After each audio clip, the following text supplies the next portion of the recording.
I'd like to call the meeting order for the Board of Embalmers and Funeral Directors. It's October 19th, 2015, 1:02 in the afternoon. Roll call. Greg Boyer. Here. Robert Wasco. Here. Jack Marchbanks. Present. Brian Chandler. Present. Tommy Tanner. Here. Item 2.01, consideration of the minutes. Everybody had time to review the minutes?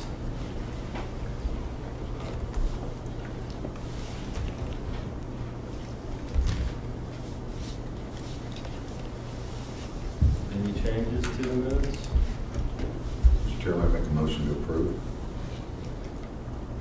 Do we have a second? Mr. Chairman, I'll second that. Any discussion? Roll call. Mr. Wasco. Yes. Mr. Chandler. Yes. Mr. Marchbanks. Yes. Mr. Tanner. No. Mr. Boyer. Yes. Motion passes.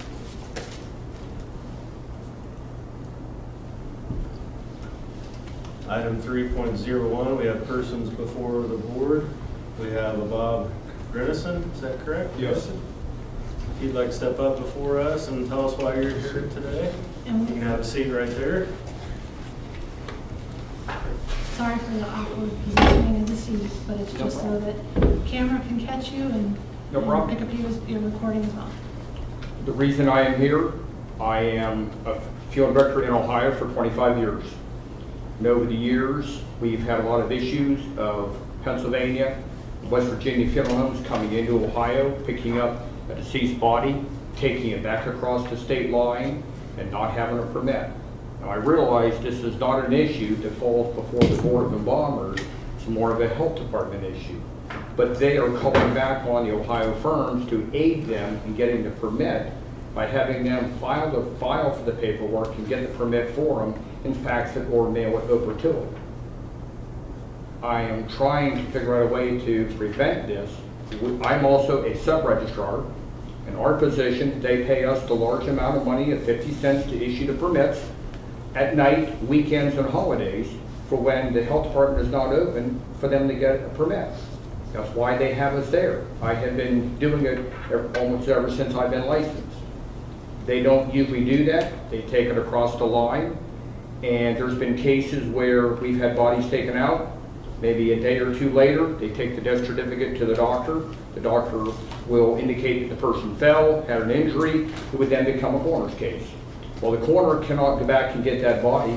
The coroner's not going to be able to sign on that permit because it's out of their jurisdiction. It's already been removed from state. Now also, the Department of Health, and I don't know if they are here or not, but I do know that they have allowed Pennsylvania and West Virginia, and I'm sure Indiana and Michigan too, allow them access into the EDRS system to where they can put in the death certificate and print it out. And this is what the one firm that really brought it to head is out of West Virginia. This is what they do.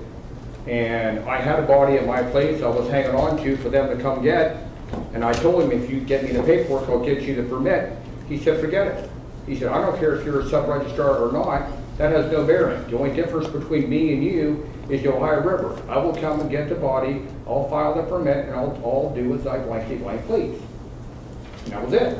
And he came, and that's exactly what he did. Health department, they saw the death certificate come up in their system, they issued the permit, and it was finished. Nobody asked any questions. The health department doesn't, the girls that work there, they don't know to ask. They don't know necessarily the rules of where the body has to be or not be. A solution that I would like to suggest is to have the health department eliminate the out-of-state firms' access to EDRS. Number two, let the Pennsylvania, West Virginia, Indiana, and Michigan firms know they cannot take a body out of the state without a permit. Get an Ohio firm to help them to get the body taken care of and held or embalmed. Use the shipping service, use whatever means you need to do. We used to work with Inman's out of Cleveland. There was a bunch of PA firms that would call up to Inman's. We'd go get the body and hold it or embalm it, get the paperwork, they would come over and pick up the body. I do that a lot of times now. We have a cooler, I'll put the body in my cooler. I might charge them $15, $20 to do the paperwork for them. They come over and pick it up and go on. I don't have a problem doing that. And I'm trying to help to avoid this problem from happening. Because we are having a problem of bodies being turned back to the corner. After the doctors are said they will sign them, then later say, no, we can't, or there's a problem, the body's going, how do you get a permit? You can't. I'm trying to come up with a way to solve the problem. And I know this is not a board issue, but I feel that between the board, the health department, need to get together and work together to solve the problem. That's why I'm here.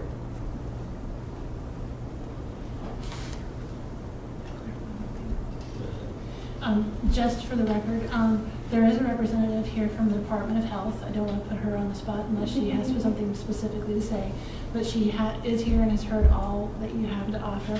I'm sure we'll work with you and the board to try to address your concerns. Did you want to say anything now? Sure. First, I'll say hi to Bob. Hello. Bob, Hello. I'm Kevin Criddle. Yes. Nice Yes. to meet you. I'm the help desk manager at Ohio Department of Health. I haven't been to a board meeting before, so let me know however I can help. If it's answering questions in front of the whole board or responding to a very specific suggestion, whatever I can do. But I will clarify that EDRS access can certainly still remain open to other states. We base it on licensure. So if the Ohio license is on file in good standing and active standing with the Board of Embalmers, we let them continue to have access to EDRS. We do the same check for Pennsylvania, Kentucky, any other state. If anyone applies, we check that their license is active, and then we give them access. If that helps anyone understand. Mr. Chairman, if I could interrupt, there's a group of people out here that I think would like to attend this meeting. We will get it. Got a few more chairs left in here. You want to come around there, or? I know this door's locked here.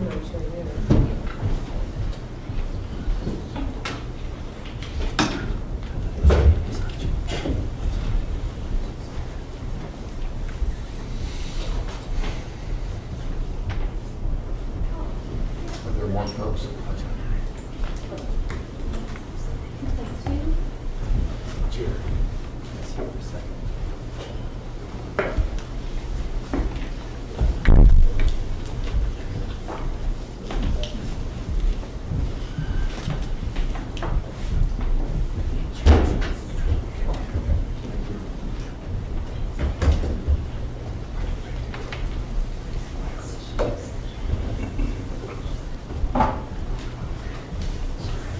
So as far as removal from state, if there's any other information I can provide from Department of Health, I'm happy to help work with Bob directly with the board, take back any information for our state registrar to respond to whatever is needed. I'm happy to help.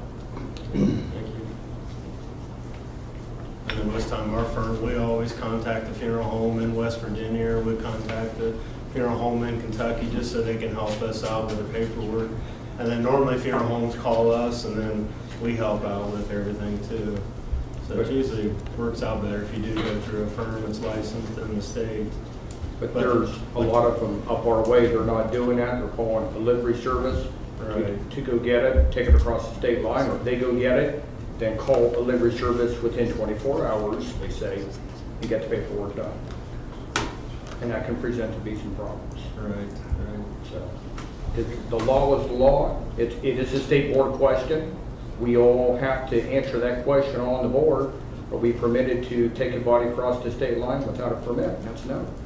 Great, and that's what I told Bob. He, as any funeral director can, always call the help desk and talk to my staff or talk to me. Like I told him, absolutely not okay. You can't ask permission to do something after you've done it. That just doesn't make sense in very simple terms. So 2 or 3 of the health departments that were involved, I called and spoke with those local registrars that day after talking with Bob and reminded them it's always okay to real quickly pick up the phone and call the nursing home and say, hey, is that body still there, or did it already go to Kentucky maybe? It's still there? Okay, I'm going to approve this permit. Oh no, they already came at 2 o'clock this morning and it's now 10. No, I'm not going to approve that permit because chances are it's already left.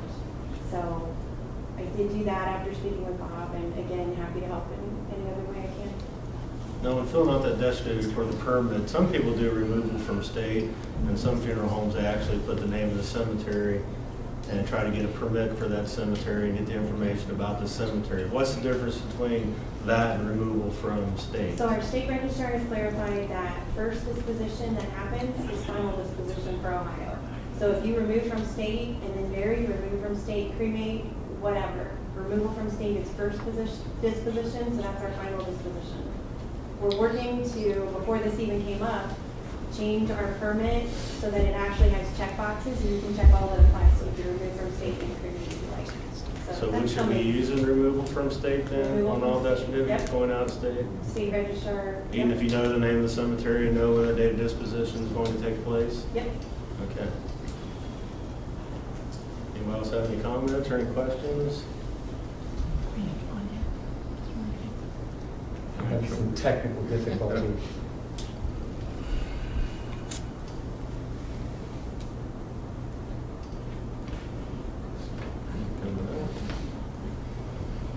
Here we have stairs too.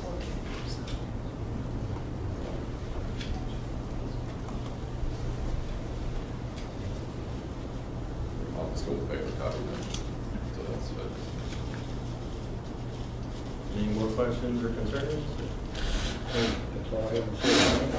Okay, I appreciate it. Hopefully Devin can help out with everything. Thanks, Bob. Yep.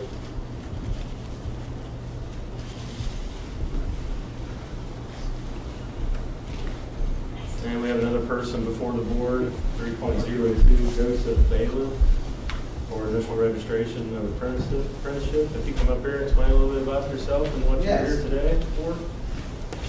My name is Joseph Bailiff. I kind of have a background. I went to school at Bowling Green State University, received my bachelor's in architectural and environmental design.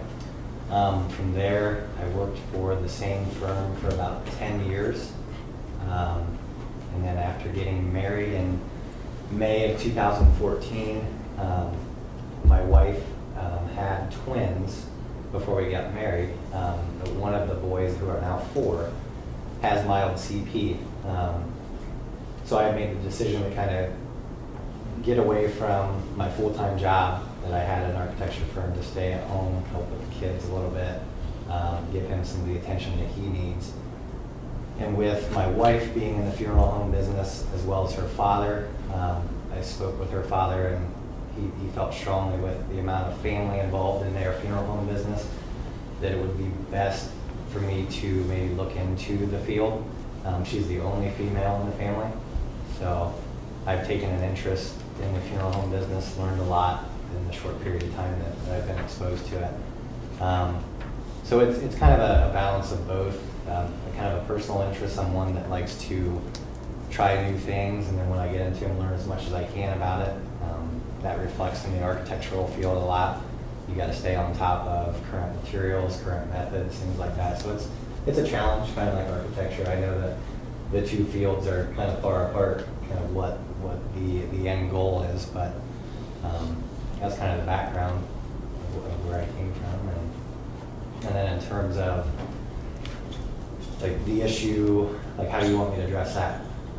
And I know that one of the things that popped up was one of the things on my record. I mean, is that, do you pose a question to me, or do you just want me to kind of explain? I think that's been, what, 5 years ago? Yeah. Okay. Yep. Anybody have any questions for Joseph? Can you briefly just explain that situation? Yeah. Okay. I mean, to make a long story short, it was obviously being what I would say at the wrong place, wrong time.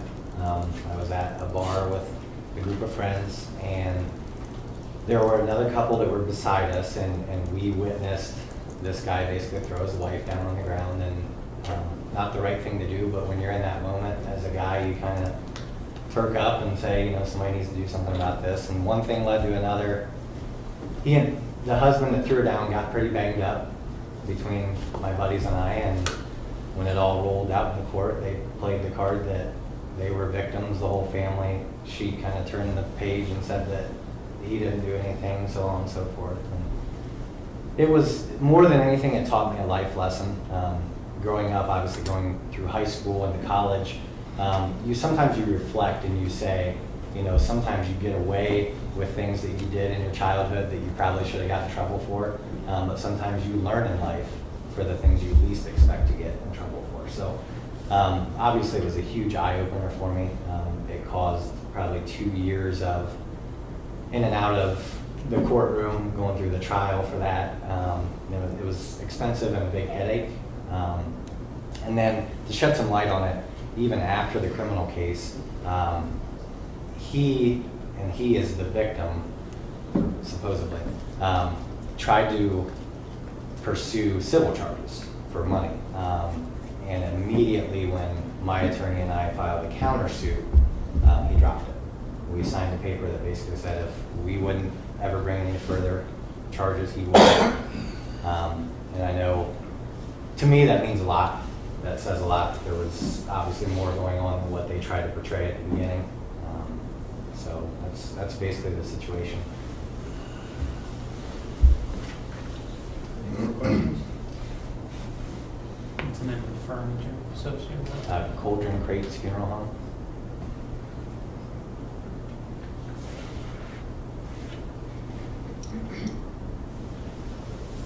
Any other questions?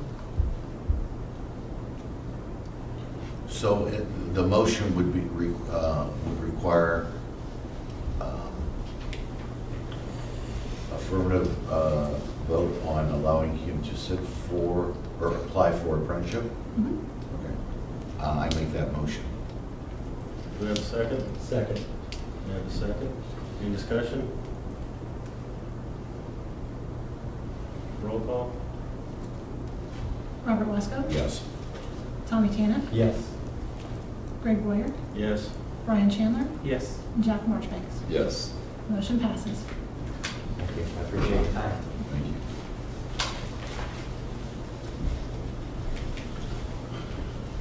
And persons before the board. You're welcome to stay, or Mr. Chairman, I suppose you. I was gonna go through all three and then let them all go, that's fine.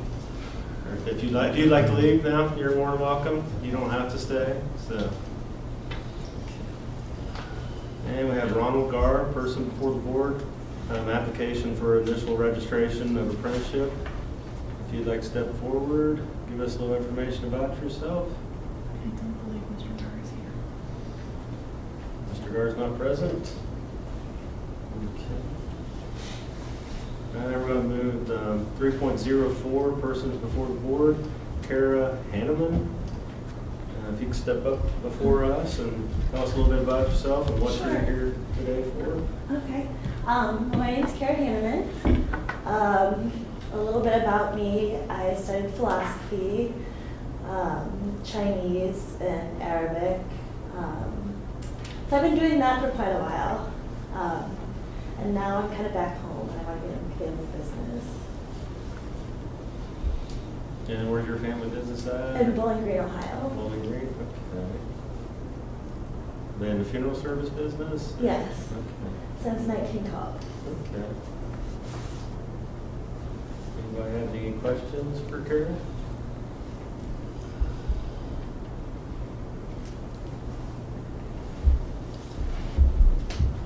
Mr. Chairman, Yes. you said a desire to go back to your family business. Is there anything beyond that prompted you to have this career change? I do find it interesting, although I feel like I would be doing the full, because I would be getting an Embalmers license. But I do find it interesting, like late night calls and pickups, like I'm excited about it. I probably won't be after a while into it. Thank you. Any other questions? Are you, Mr. Chairman, can you address some of the Charges? criminal charges, criminal history? Sure. So the first one that I had this year was back in February, and I had just moved from Washington, D.C. back to Bowling Green, Ohio, and I hadn't lived there for about 10 years. Just some personal things going on. Just personal things, like moving's a big stressor. And I think that contributed to a lot of this stuff. Okay, because it shows that there's a hearing pending. Oh, actually, no, it's all finished at this point. It was finished on Wednesday. On Wednesday, do you have the documentation for that? Trying to think if I have anything on my phone. I'm not sure if I have it on me right now. Okay. So, yeah. So what I would suggest is to get some of that documentation to our office, verifying that this case has been settled or whatever the outcome was, Sure. and then reapply. Oh, reapply.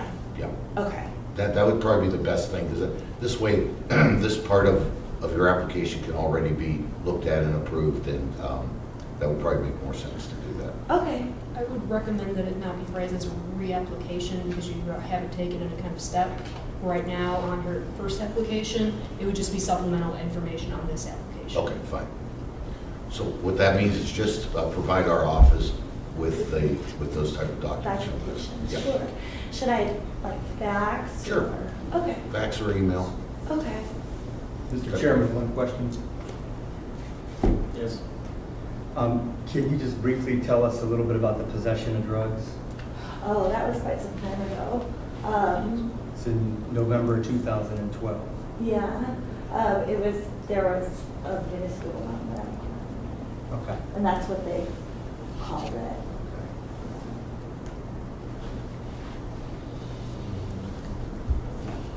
At this point, if the board doesn't want to take any action, you can just be done with this item. You don't have to take an action. Correct. You can table. So we'll table this for now until you get the other documentation to us from the. You want a motion to table? Is that what you're saying? Yes, that'd probably be a good idea. I make a motion. All right. And I'll second. Okay. Any discussion? Roll call.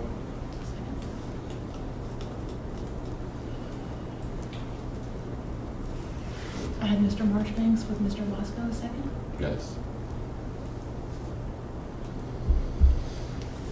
Mr. Marchbanks? Yes. Mr. Wasco? Yes. Mr. Tanner? Yes. Mr. Chandler? Yes. Mr. Boyer? Yes. Motion to table passes.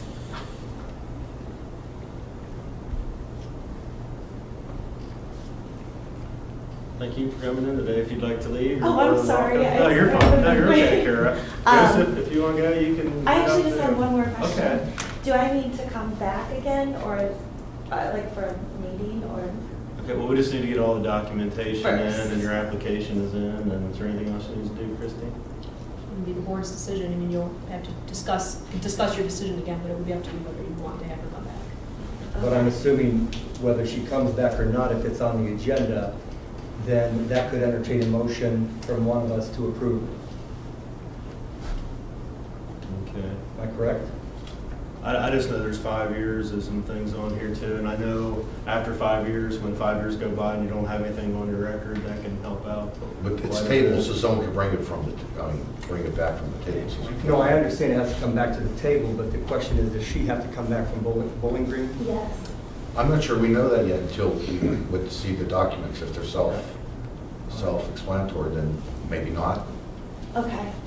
Just to make sure. Yep. Thank you. Thanks, Kara. Thank you.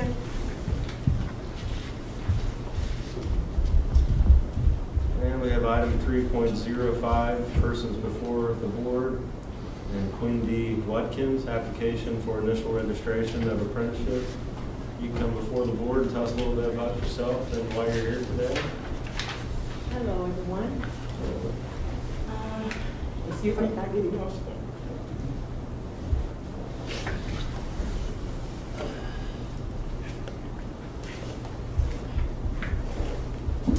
I have not.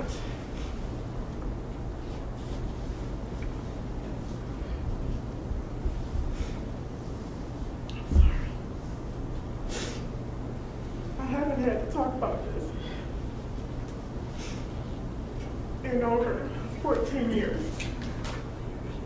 And when I talked about it to my mother, a lot of feelings came back. A lot of things I tried to forget came back, and I tried to forget about it, and it wasn't until I had to come to this point that I had to relive a lot of things that I tried to forget about. And I do apologize. I did not expect to get emotional. Did you need some more time? No, I'm okay. I'm okay. I'm sorry. No, you're all right. To try to keep it brief, 98 is when it all started. As you all may see my background in front of you. But I had an addiction to crack cocaine and marijuana. And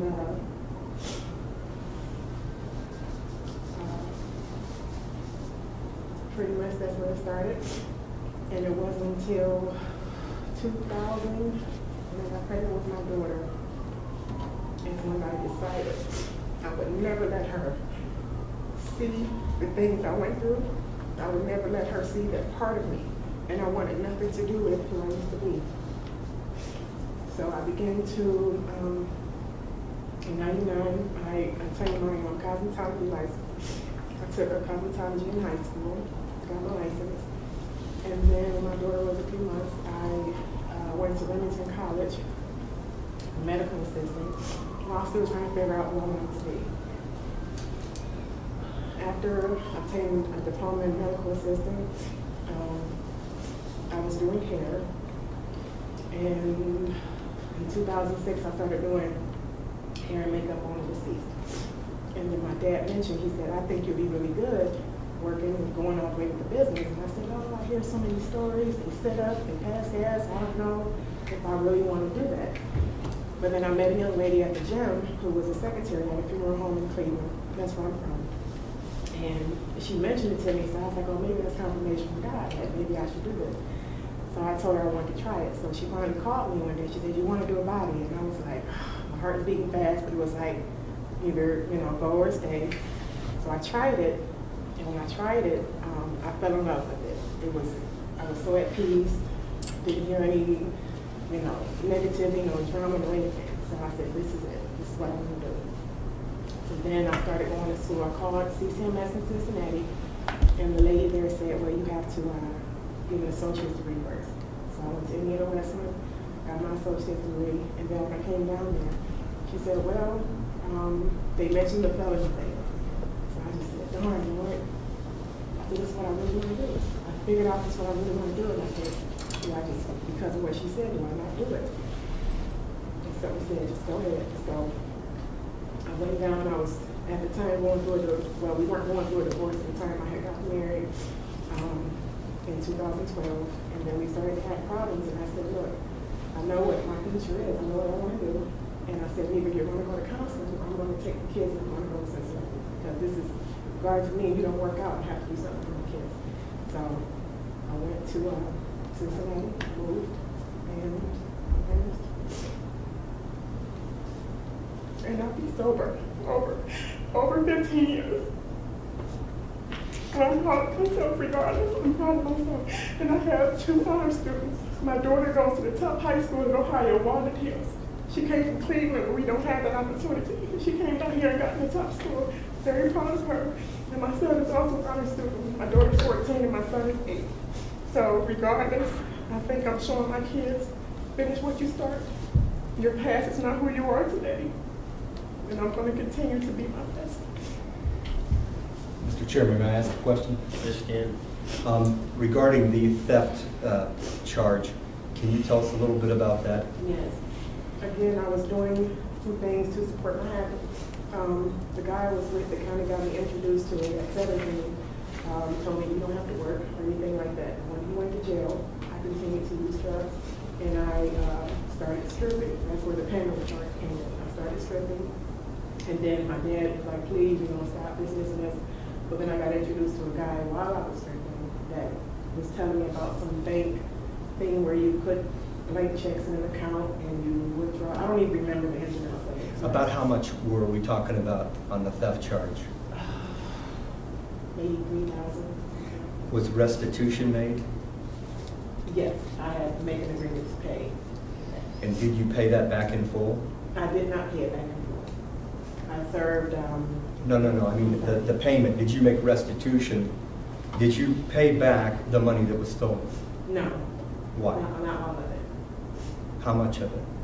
I don't even remember exactly what the amount was for me to pay back. But no, I know I didn't pay all of it back. And I haven't, it's been so many years that I haven't gotten anything about it, like, oh, you have to pay this, you have to pay that. And it was like, the case is closed, so I just haven't paid the rest of it. I've been on probation for, I don't even know, over 13 years, so I haven't heard anything else. Everything's closed. More questions?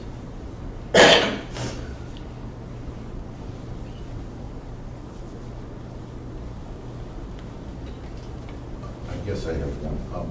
Have you arranged for an apprenticeship already? Yes, sir. So you have a firm that you would go to? Walker, funeral assistant.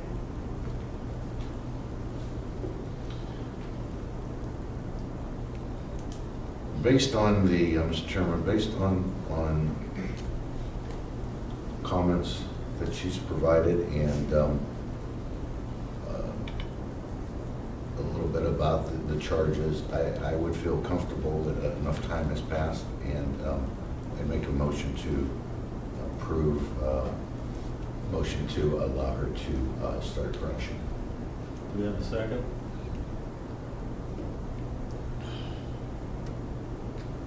I seconded.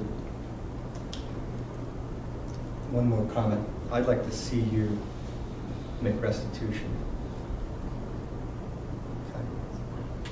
I'm going to vote in favor of you, but I'd like to see you make restitution. Any more That's discussion? another, I'm sorry. Yeah. That's another, I have to get it arranged because it is in Cleveland, moved here, it's been so many years ago, but I have no problem finding out exactly what I have left of. Any other discussion? Mr. Chairman, I agree with Mr. Tanev, but I also see that such time has passed, everyone in America believes in second chances. We're talking about 14 years. It seems like she has redirected her life in a very positive way, so I would be voting in favor also. Thank you. Roll call? Mr. Wesco? Yes. Mr. Boyer? Yes. Mr. Marchbanks? Yes. Mr. Tanner? Yes. And Mr. Chandler? Yes. Motion passes. Okay. Make us proud.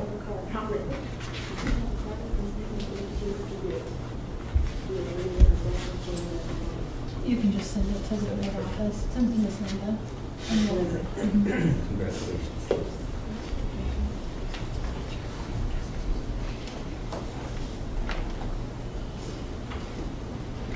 You're free to stay or you're free to go. May I ask, how does it work? I have to wait until I get a paper showing the funeral? You know what? I'll tell you what, if you step over here and Mrs. Clark can help you with those questions. Thank you all so much.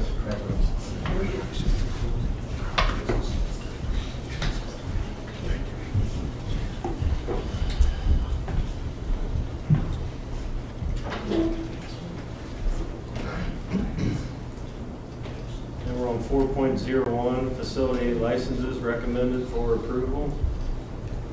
Everybody have a chance to look over all the new licenses, new building, leasing space. Change of ownership, existing facility, new funeral home license, and occupancy permit and final inspection. Mr. Chairman, is this a combination of last month's and this month's combined? This is, I make a motion to approve. I'll second that. Any discussion?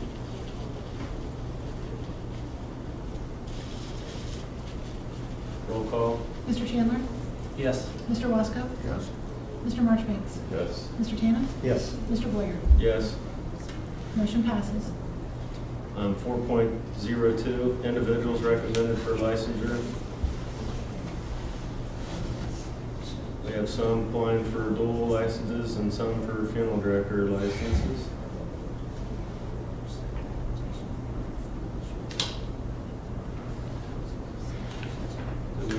motion to approve individuals for licensure. I'll make that motion. I'll second it. Any discussion? Roll call. Mr. Chandler? Yes. Mr. Marchbanks? Yes. Mr. Boyer? Yes. Mr. Wasco? Yes. Mr. Tanner? Yes. Motion passes. And we have 4.03, Sierra Hill, request to serve apprenticeship from 2 locations.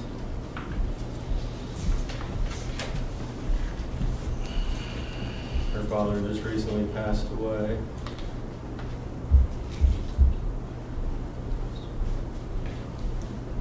And her master is committed to supervise both locations. Make a motion to approve. Do we have a second? Second. Any discussion? So is our new funeral director actually in charge at the location? And then the application? Yes. Okay. Roll call? Mr. Wasco? Yes. Mr. Tanner? Yes. Mr. Chandler? Yes. Mr. Marchbanks? Yes. Mr. Boyer? Yes. Motion passes. And we have a 4.04, Adam Holozak, Holichek. request to serve apprenticeship from 2 locations. One would be Holichek Funeral Home in Parma, Ohio, and Hopco Funeral Home in Parma, Ohio. And his father is his master here.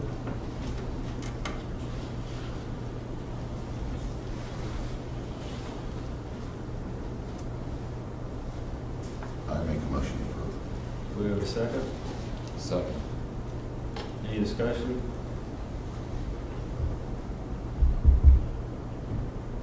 Roll call? Mr. Marchbanks? Yes. Mr. Wasco? Yes. Mr. Tanner? Yes. Mr. Chandler? Yes. And Mr. Boyer? Yes. Motion passes. 4.05 is a no motion item. Individuals have been given a registration number for their licenses. And we have individuals certified as an apprentice.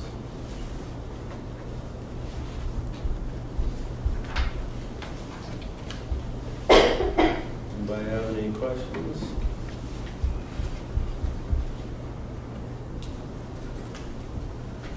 Okay, we'll move on to continuing education, 5.01, continuing education programs. Recommendation to be approved. Everybody had enough time to look at these Con Ed classes?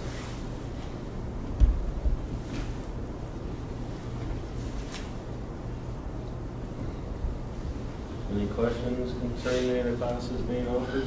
I'm assuming, Mr. Chairman, this went through our internal check already? Yes, Everything was in order? I believe so, yes. Okay, I make a motion to approve. Do we have a second? I'll second. Any discussion? Roll call? Mr. Chandler? Yes. Mr. Boyer? Yes. Mr. Tanner? Yes. Mr. Marchbanks? Yes. And Mr. Wasco? Yes. Motion passes. And we're moving on to compliance, 6.01, report and recommendation for Bauer Turner Funeral Home, case number 150006752.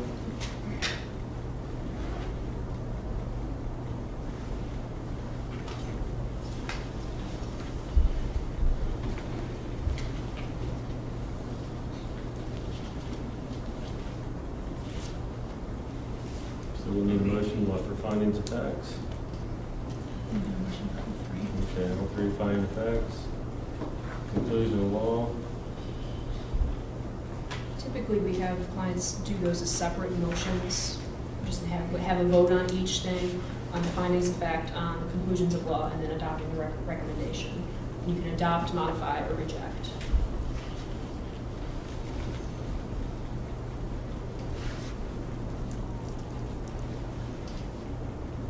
Mr. Chairman, I will, I'm not sure, you're saying take each one individually? Yes, so it would be for the first it'll be quite a few motions here, but for the first power return of funeral home, one motion to adopt findings of fact, and then one motion to adopt conclusions of law, and then again for the recommendation. So we have a motion for finding of facts. So move. Second, anybody second it? Second. Any discussion? Roll call. Mr. Marchbanks? Yes. Mr. Boyer? Yes. Mr. Tanuff? Yes. Mr. Chandler? Yes. And Mr. Wasco? Yes. Motion approves.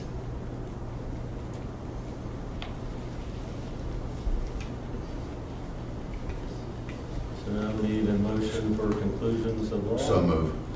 Any second? I'll second. Any discussion? Roll call. Mr. Chandler? Yes. Mr. Wasco? Yes. Mr. Boyer? Yes. Mr. Marchbanks? Yes. Mr. Tanuff? Yes. Motion passes. Now we need a motion for report and recommendation.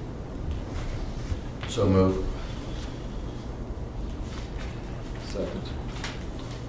Any discussion? I want to say something.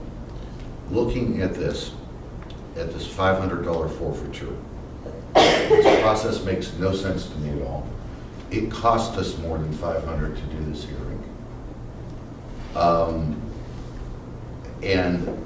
And they still, the folks weren't accountable for what they did.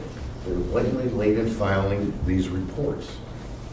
And I'm going with this because seeing the backlog of the AG has with this board, which I'll talk about later, we need to get some of these cleared. I'm going to vote in favor of this. This cost us more money, this hearing, state time, taxpayer dollars, than this forfeiture. That's all I have.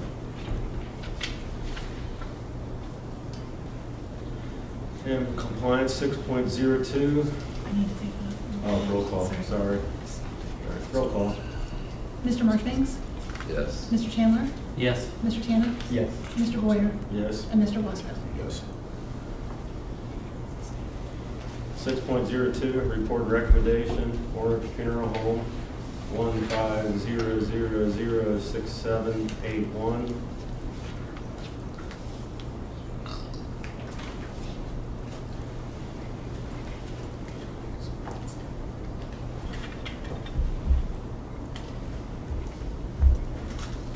And we need a motion for findings of fact. So moved. Do we have a second? Second. Any discussion?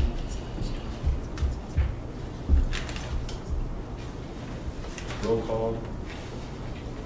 Mr. Chandler? Yes. Mr. Marchbanks? Yes. Mr. Tanuff? Yes. Mr. Boyer? Yes. Mr. Wasco? Yes. And for conclusions of law, do we have a motion for conclusions of law?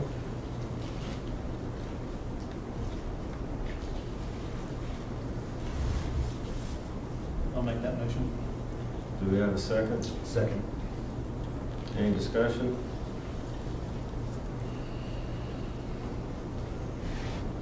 Roll call. Mr. Tanuff? Yes. Mr. Chandler? Yes. I'm sorry. I thought you said Mr. Tanuff. You said Mr. Chandler. I started with Mr. Tanuff and then went to Mr. Chandler. I think Mr. Chandler made the motion. Okay. So I didn't know if you wanted, when you were just calling the vote, I just alternate the roll call and vote. never mind. Okay. Mr. Chandler? I'm still yes. Okay, sorry. Mr. Boyer? Yes. Mr. Wasco? Yes. And Mr. Marchbanks? Yes. And I need a motion for report and recommendation.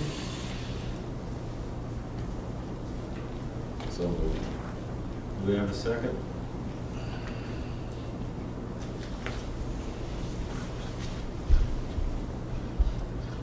I'll second it. Any discussion? There's no sense hearing me talk, so it's the same issue. And we'll do a roll call before I forget. Mr. Marchbanks? Yes. Mr. Boyer? Yes. Mr. Tanuff? Yes. Mr. Wasco? Yes. Mr. Chandler? Yes. And we're still in compliance. 6.03, report and recommendation, Washington Funeral Home, 15006788.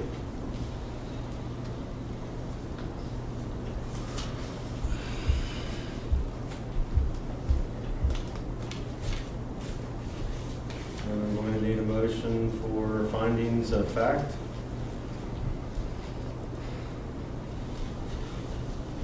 So moved. Second. Any discussion? Roll call. Mr. Marchbanks? Yes. Mr. Chandler? Yes. Mr. Tannen? Yes. Mr. Wasco? Yes. And Mr. Boyer? Yes. We need a motion for conclusions of law. So. Second. I'm sorry, was that Mr. Wasco? Oh, Mr. Chandler? And Mr. Tannen? Any discussion? Roll call. Mr. Chandler? Yes. Mr. Tannen? Yes. Mr. Boyer? Yes. Mr. Wasco? Yes. Mr. Marchbanks? Yes. And we need a motion for report and recommendation. So moved. Second. Any discussion?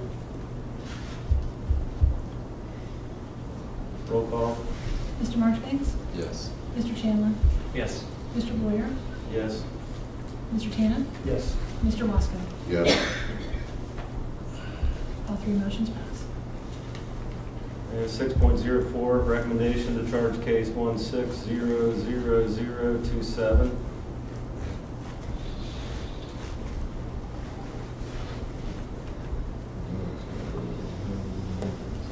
Would you like me to explain the details of the case? Yes. Okay. I'll review all the details of this case. In February 20th, 2015, I received an email from the Department of Health asking for assistance where 2 death certificates were filed for the same person. Curtis C. is how we'll refer to him. Included in the email were both death certificates, obit notice, and a Walnut Hills Cemetery information. Both DCs had the same Social Security number and date of birth. However, 2 different funeral homes were involved.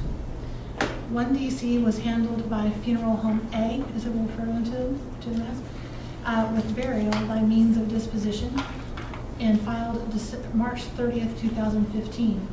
The other death certificate was handled by this respondent with cremation for means of disposition and filed June 4th, 2015. July 30th, 2015, at 10:05 a.m., Inspector Seahouse arrived at Funeral Home A. There he met with the funeral director who provided him the file on Curtis C. He reviewed the statement of funeral goods and services and also a copy of the check to pay for funeral services. Both documents were signed by the daughter of the deceased, Curtis C. 11:40 a.m., Inspector Seahouse also arrived at the respondent. There he met with funeral director who provided him cremation container containing the cremains claimed to be Curtis C.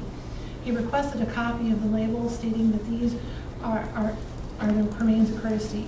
The funeral director further stated that the crematory called in the later part of May inquiring about the status of Curtis C. since he had been there since March 17th. The funeral director made a copy of the cremation authorization form. It was filled out on June 4th, 2015 and signed by the daughter of the deceased. He asked if that was the signature of the daughter and the funeral director said no. He stated the form was filled out over the telephone and the signature was made by a funeral director staff member that was out of the office that day. At 12:30 p.m., the inspector arrived at the hospice facility where Curtis C. was reported to have passed away. He approached the nurse's station and requested a copy of the release sheet for Curtis C. Finally, after an extended period, the third person says that she is in contact with corporate office and is awaiting to hear back on what to do about the release for the requested information. She stated that she would get back with him later in the same day. 2:10 p.m., the inspector arrived at the residence of the daughter of Curtis C. She answers the door and he asked her about her father's funeral service. She stated that her father's service was handled by Funeral Home A, who had done services for her family previously. She stated that he was buried on March 28th. She further stated that she never had any correspondence or with any other funeral home about her father or his death. July 31st, 2015 at 10:15 a.m., the inspector arrived at the cemetery. Inspector reviewed the cremation logbook, and it shows that on March 17, 2015, an individual titled as Curtis C. was dropped off at the facility. Inspector obtained a copy of the log sheet, also requested a copy of the release of cremated remains form for the individual titled Curtis C. The crematory operator also stated who was on the removal and that he might know about the removal. The crematory operator further stated that Curtis C. was a small gentleman and that he either was a single or a double leg amputee. Curtis C. was reported to have both legs at the time of death. At 11:10 a.m., Inspector contacted the gentleman who was on the removal. He stated that the removal was from the same hospice around noonish. He further stated that he was a smaller African American with no legs below the knee and that he had a long gray beard. He stated who signed paperwork at hospice. The description of the cremated Curtis C. did not match that of the actual Curtis C. who was buried. 12 p.m., Inspector arrived at the respondent funeral home again. He asked the same funeral director. He further states that a memorial service was held at a church on a Friday and provides the name of the minister. He further stated that the minister had contact with the funeral home before the individual titled as Curtis' death, and that a staff member had talked to the family member a couple of times. He stated the staff member talked to the family member via phone and received permission to cremate verbally, and that the staff member had signed the cremation authorization form to do so. The staff member was out of the office running death certificates, but she would be back shortly and he would get together with her and discuss the situation. At 12:50, the inspector arrived at the hospice, was met with a member of their staff who said they did a little investigation. She stated that on March 17th there were 2 deaths, and both had the same first name of Curtis, and both died approximately 1 hour apart. She further stated that the Curtis the respondent picked up was the indigent burial, and the family had listed the name of the respondent on the paperwork. Hospice told the family about the indigent burial. After Curtis died, hospice called the family several times with no response to have family come back for final view, since indigent burial didn't allow viewing after the remains were removed. Finally, after several hours with no response, hospice called this respondent funeral home to make a removal. At 1:45, inspector arrived back to the respondent. There he met with the staff member who had been reported to have signed the document. The staff member indicated the name of a male family member whom she had contacted about Curtis, and he was a first cousin.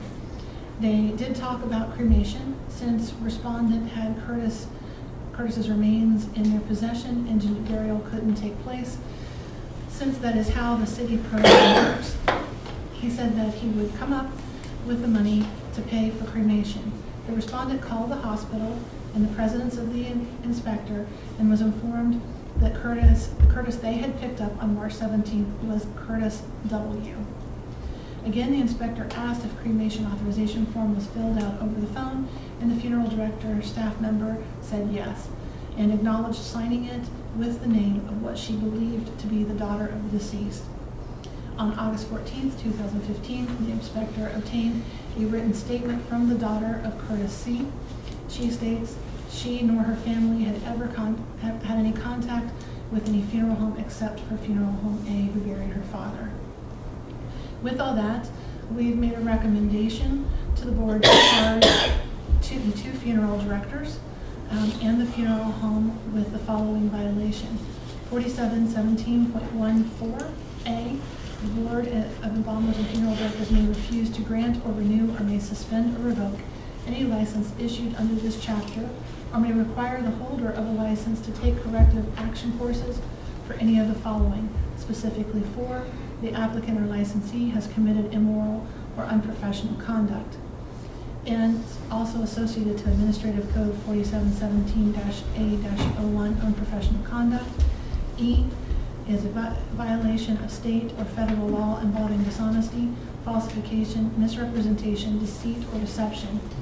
Specifically, the funeral director staff member falsified the cremation authorization form by signing the name of an individual she had never contacted. The funeral director, AIC, or was actually in charge, was aware of the deception and took no action to correct the situation. The funeral home proceeded with cremation without proper authorization. And with that, our recommendation was to propose a suspension of the 2 funeral directors and the funeral home's license via an adjudicatory hearing. Mr. Chairman, is it necessary to have this entire process read into the minutes like this? I mean, because these are already public records, correct? Correct. And why does this have to be reread like this? Is that a question for me? Yeah. Do we have to have all of this reread? If the board makes a motion regarding this charge, the board members would have to have personal knowledge of the facts therein. If the board members recognize that they've read this and concur with it, I don't see a reason to, but it's certainly not prohibited.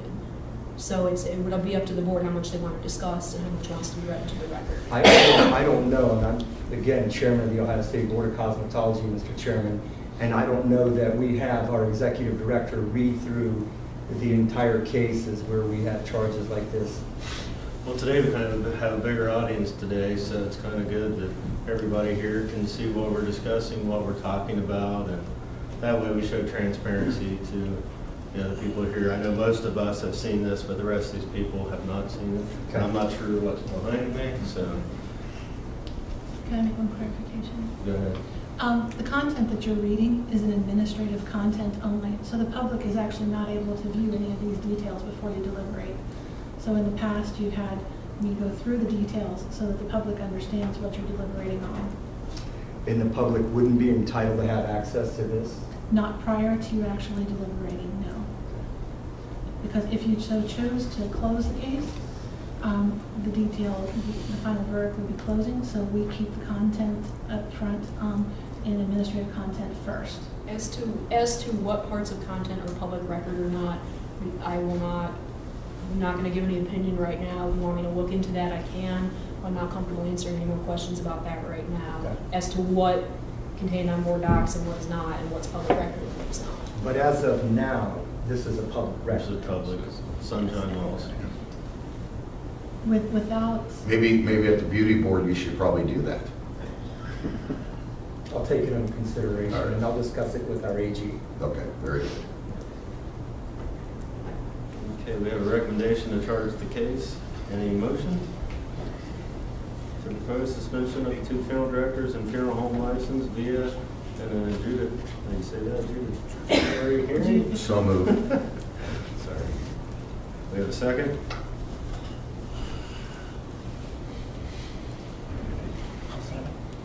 Any discussion? Roll call? Mr. Wasco, Yes. Mr. Chandler, Yes. Mr. Tanner, Yes. Mr. Marchbanks, Yes. and Mr. Boyer. Yes. Motion passes. And 6.05, we have a recommendation to close these cases.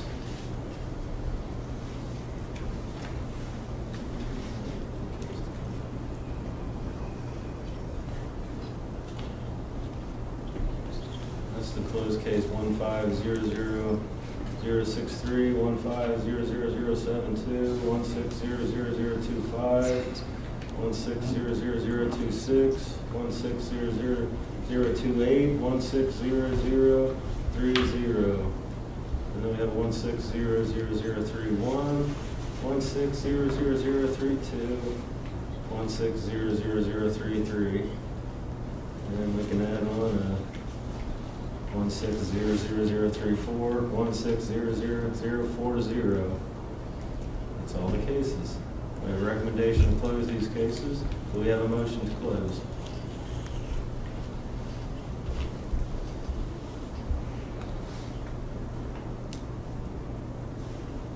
I'll make a motion to close.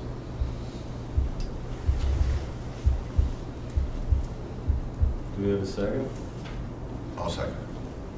Any discussion? Roll call. Mr. Boyer? Yes? Mr. Wasco? Yes. Mr. Marchbanks? Yes. Mr. Tannen? Yes. And Mr. Chandler? Yes. The motion passes. And we have 6.06 pending cases.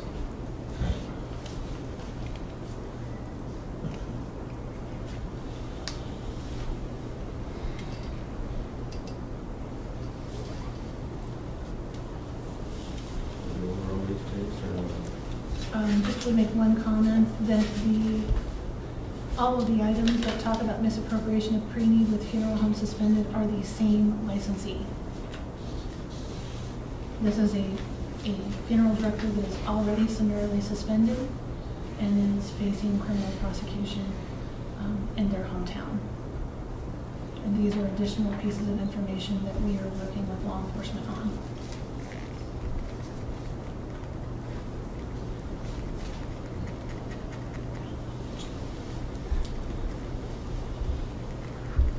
And moving on to 6.07, request for representation to the AAG's office.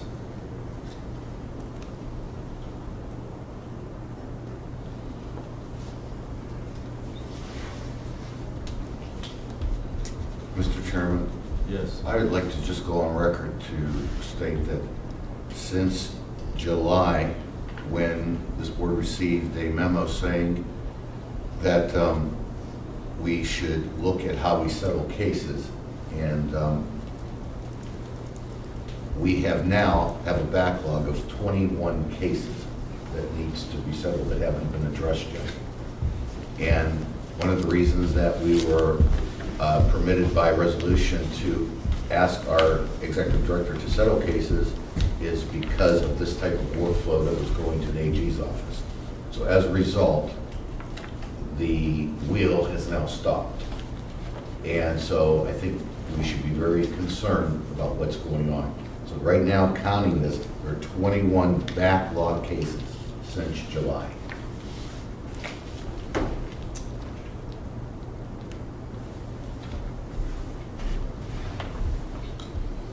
Mr. Chairman, Yes. with the segue that Mr. Wasco has provided, are we talking about the unauthorized practice of law by the executive director? Are you asking me? Yes, sir. No. Well, We're talking about her doing her job that's actually mirrored to a lot of executive directors in the state. And we received a memo from the AG's office at one point telling us that, Mr. Roscoe, you Yes. have not voted to waive attorney-client privilege. I'm just going to remind you that. I don't understand what you mean. The information you could be disclosing has not been voted on by the board to be waived. Well, I'd like to make a motion to waive it. I'll second it. Any discussion?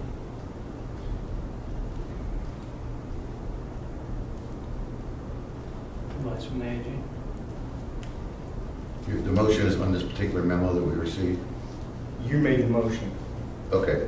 The motion is on this particular memo that we received, based on a suggestion of what action the board can take. That's the one that I'm Yes. okay.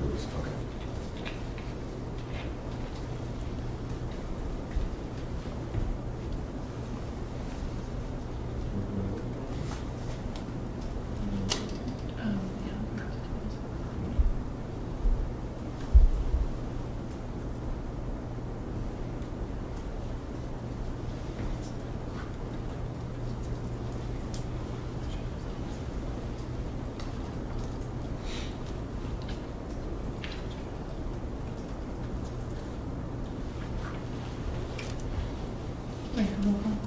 What's the motion you have? Motion to waive attorney-client privilege on the memo from the AG regarding the unauthorized practice of law. No, That's what your motion was, and I seconded it. no, that's not what I, Well, see, this is the problem now, we can't play back what was said. This is the that's all problem. I said a suggestion on how us to handle these settlements. It was just a suggestion by You the made a AG's office. motion to waive the privilege on that letter, and I seconded it. Not that, I don't know what letter you were talking about. It wasn't the same one I was talking about. So I withdraw my motion. I already seconded it. There needs to be a vote if it's been seconded. What's the exact motion, Kristen? Vanessa read it back correctly from what I I understand. had motion to waive attorney-client privilege on the memo from the AG regarding the unauthorized practice of law. I had a motion by Mr. Roscoe and seconded by Mr. Tanner.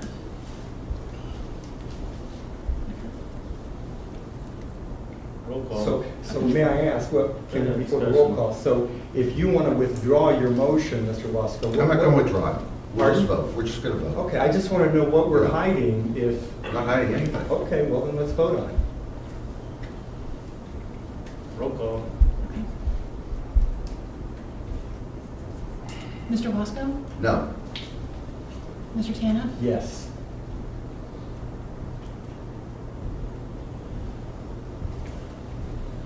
Mr. Moyer? No pass? Sure. Pass? Pass. Mr. Excuse Chandler? me. Now, can someone pass on a vote, and don't they have to have grounds to pass on a vote? Passing on a vote, what's the basis? It's a rolling vote. What's a pass? I've never heard of passing on a Are vote. you abstaining from voting? No, I'm not saying I'm passing. If you want me to, wait a second, I can look that up if you want me Okay, to, but let's I'm go ahead and not look it up. sure.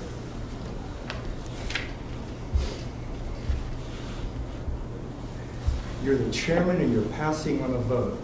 This is your responsibility. I can't listen to what everybody else has to say. I've never heard of passing on a vote. If you have a conflict, I've heard of abstaining, but passing on a I don't have vote? conflict, no. I want to know what you're concerned about and what we're hiding, if you're going to pass. I don't have anything to hide. Then vote up or down, vote yes or no.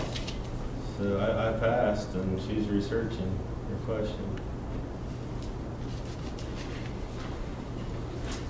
No, I can consult with someone from my office about it. I'm just not sure because this has not come up in my experience. And if you want to take a very quick break, I can do that and consult about that. Let's do that.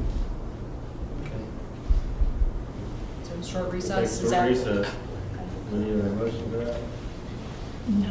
Okay. Just right. Recess. The funeral directors is back in session. Mr. Chairman, before we get the answer from the AG, I want to remind before this board votes that the practice of law is governed by 4705.07A, and whoever violates 4705.07A is guilty of a first-degree misdemeanor. Do we have an answer from the AAG? Yes, there's no requirements under the revised code, administrative code, as to what form votes can take. And this board, is my understanding, there's no procedure written in its own policies as to how votes can take, so it is permissible for a board member to pass, as long as it's clear that that board member either votes or abstains when the vote is told.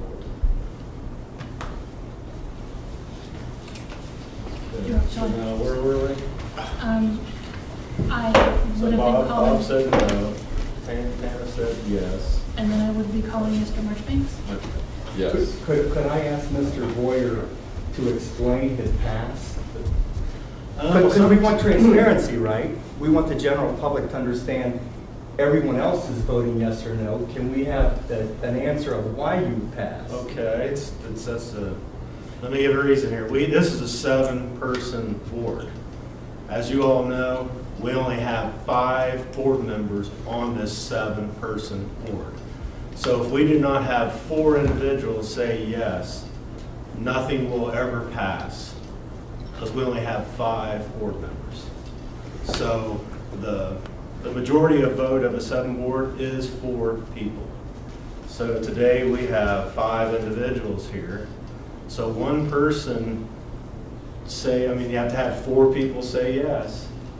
So me being the president, I feel that I can decide a case if there is something that is going to tie or maybe a vote not be approved, then I have that option to do that with a pass. And I'm going to echo your words again. You want transparency. I want accountability. You understand that if there's been the unauthorized practice of law, you understand that is a first-degree misdemeanor. I'm not a lawyer, so I'm not sure about the law. Well, you've got the lawyer right here, Mr. Boyer. I heard you state that. Yeah. I didn't hear our Attorney General state that. So I don't know what has to do with the motion of releasing documents. We'll get there. Okay. So we had a vote with Bob Wasco's no. We had a vote with you for yes, and now we are to Jack Marshbanks. And Yes. I heard yes from Mr. Marshbanks? Yes. Mr. Chandler? No. And Mr. Boyer? No. The motion fails. Mr. Chairman, while we're on the topic of the unauthorized practice of law, you may recall that on July 22nd, the Attorney General's Office of Ohio provided us with a privileged memo on the unauthorized practice of law. I think So we're on the request for representation of the agent's I'm making a office motion, in Mr. 21 Chairman, cases. that you waive the privilege of this memo that's dated July 22nd, 2015 on the unauthorized practice of law. It's a memo that was provided to this board by the Attorney General's office. I'm making a motion to waive the attorney-client privilege on this memo.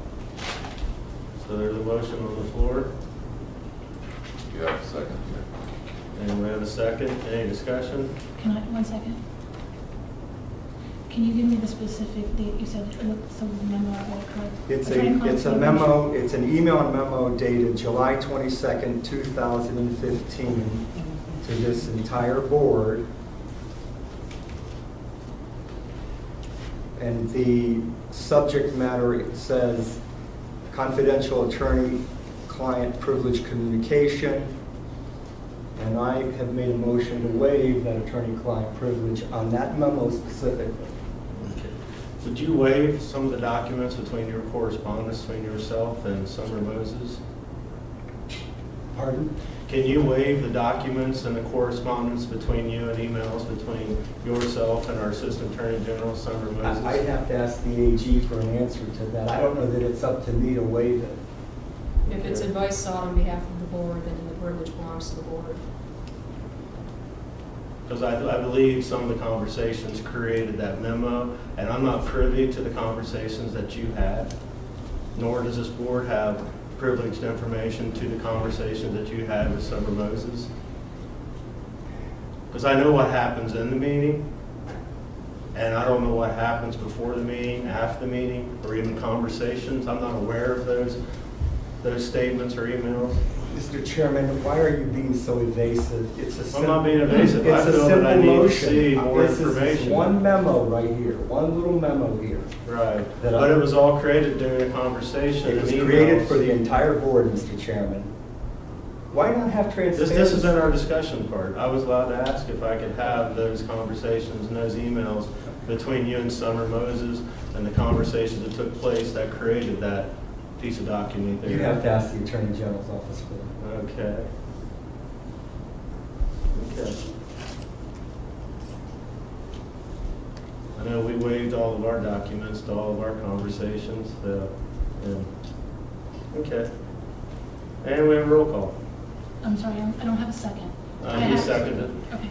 And I have this written as a motion to waive attorney-client privilege on the email memo dated July 22nd, 2015 from the Attorney General's office to the board. Correct. Okay. Mr. Marshbank? Yes. Mr. Tanner? Yes. Mr. Wasco? No. Mr. Boyer? No. And Mr. Chandler? No. Motion fails.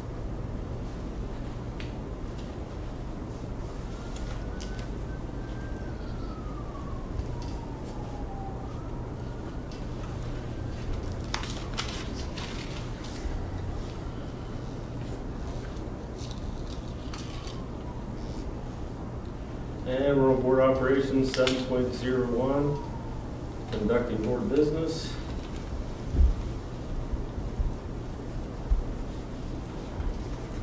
You want to respond to that? Or is that you?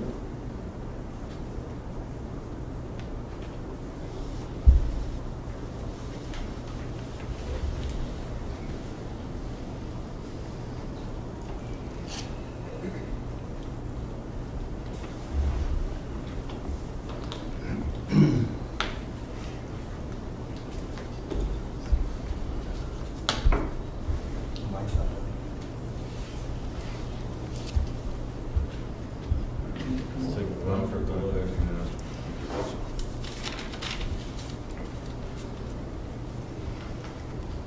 It's taking a while for our board docs to load. It must be quite a file.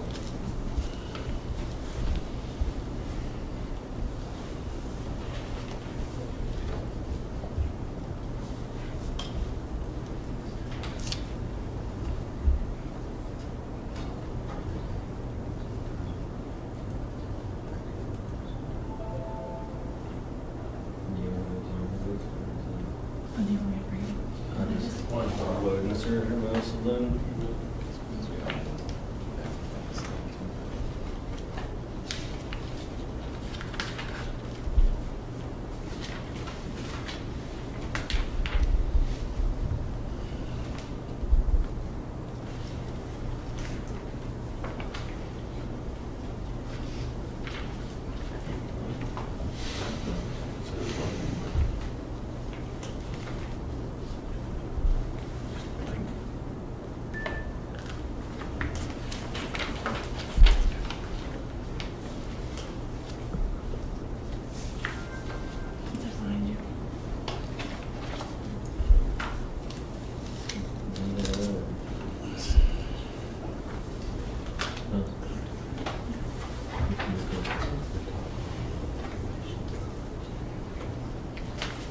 Anybody enough time to read all the documents concerning conducting board business?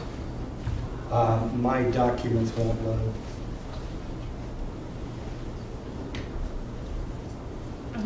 Mr. Williams, could you give me a hand, please, again? I think we're all trying to access it, so it could be the Wi-Fi here in the building, with all of us trying to access such a large file.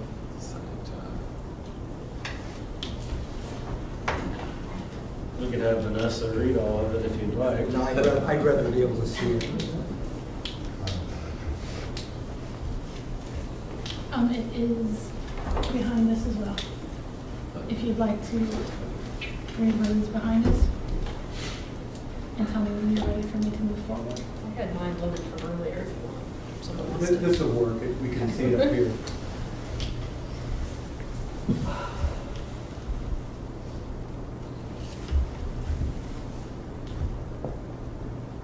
Everybody ready for me to go forward?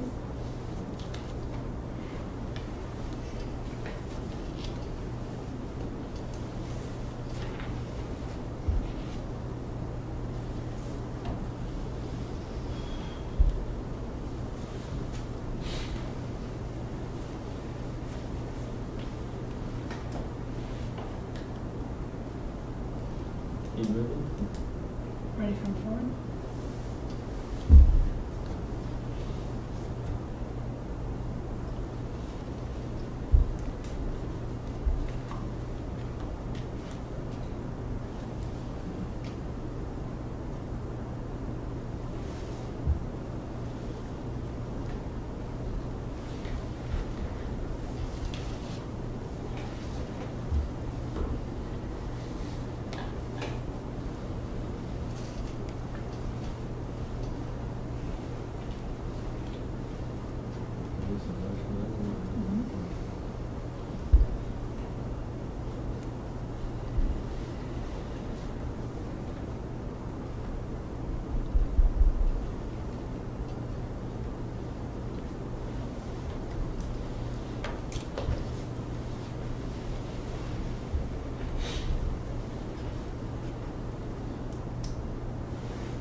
Everybody had a chance to review and read?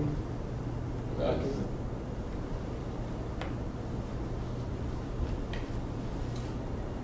Are you asking Just whether there's a motion to adopt it or not to adopt it. Well, Mr. Chairman, I'd like to ask another question.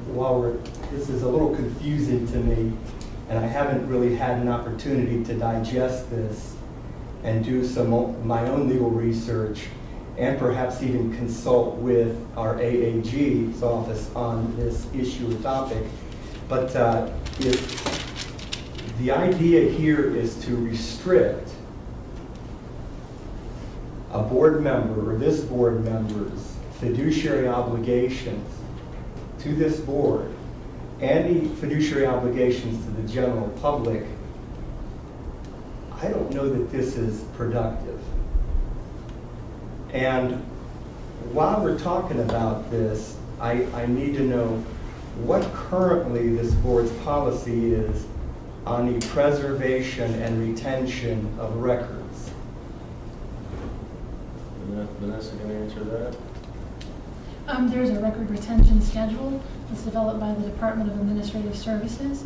And then there is also an agency-specific record retention schedule that has also been approved through the Department of Administrative Services.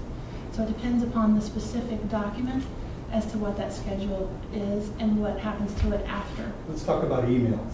What is the record retention policy for the retention of emails from the executive director, or that come to the executive director to or from? What is the record retention policy? It is 6 months and then they are destroyed. Okay, I would make a motion that we change that 6-month rule to 2 years, and that all Mr. emails... Chairman, we're on a whole different Sir, topic right now. You're interrupting me. Mr. Chairman, I'm asking, Mr. Waskow? point of order. I'm making a motion that we revise the 6-month policy so that all emails to and from the executive director are retained and then archived and sent to the state archives for possible retention. I think there's state laws concerning that with DAS on retention of records, is there? The 6-month is a Department of Administrative Services record retention schedule policy. It's not Under ours. the general record retention policy. So the state already has a record retention since my emails are with the state. I have all my emails from the beginning of time when I came on board, when I received it, nothing's been deleted. Mr. Everything Boyer, is Mr. there. Boyer. I'm talking at this time. All right, I'm sorry. Since we're playing that way. But I have not deleted anything. It's been there since I've received the emails. So I've had emails going back almost back to 13, late 12. So all of mine are there. They're still there. Does your executive director have her emails from last August and September? I don't question what they have or what you guys do. Should I don't she have? question what you do when you use your legal. Should she have retained email records that come to and from her office for more than 6 months? How long do you keep yours? Or? I still have mine Okay, you've been on how long now? since December. Okay. So if we want transparency, I know the emails. no, I didn't interrupt you now. If we want transparency and I want accountability to the general public, I'd like to see this board adopt a policy that says our executive director is responsible to retain emails that come to and from her office that can then be archived. What about DAS? If you want to put that in motion, that they retain state documents for 2 years too? Or just this board? I'm on this board right now, Mr. Board. How long do you retain your documents on the beauty board? How long is that for? Is that for, cosmetology board? How long is that? Well, we haven't had the problems that we've had on the cosmetology board with a retention of emails. So what's the policy? I don't know, I'd have to check with the AG's office. So you'd want to pass a policy for this board, but Right. you don't even know what your board policy is. This is the funeral board, it's not the cosmetology board. And while we're at it and you open that door, I'd like to pass along to you another email, Mr. Boyer, that was provided by the executive director. It's dated August 21st. I'm going to give you a copy.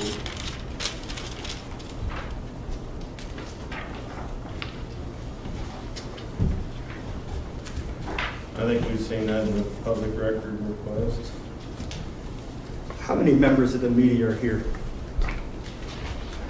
Mr. Chairman, point of order, there's a motion on the table. We're into something else now. Let's keep this organized. I've requested. Here's why this is important, Mr. Boyer. There's a motion. Regarding the unauthorized practice of law, the executive director went outside the board, and by the way, she had a meeting with Mr. Fulkerson and did not retain a copy of the documents, which I think is again a retention issue. I requested those somewhere around April the 11th, and I find it very troubling that the executive director did not retain a copy of the documents that she took to Mr. Fulkerson. When the executive director sought outside counsel, again, she did it without board authority. There was never any public discussion. It was done outside this board's authority. And Was that the time when you asked her to go visit the... She sent an email, Mr. Boyer, to me on August 21st of 2015 that she called my office at 1:55 p.m. in the presence of her staff and left a detailed voice message about this. So I went ahead and ordered my phone records, and there's no call from Ms. Nykamp to my office. And if she's making phone calls or opening emails and writing emails in the presence of staff, what does that say about her accountability? Or is that simply a self-preservation motive? I just want a simple answer. I went ahead and got my phone records. No call from Ms. Nykamp according to this email. That's why I want these records retained. That's why I want record retention so that we can have accountability and responsibility.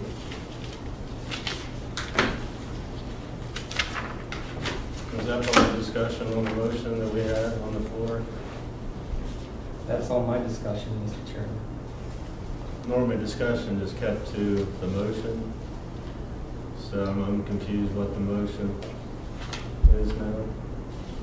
Well, let's see, if we had a stenographer and an appropriate record-keeping system, the way we do on the cosmetology board, right now we could ask the court reporter to read back what the motion exactly was.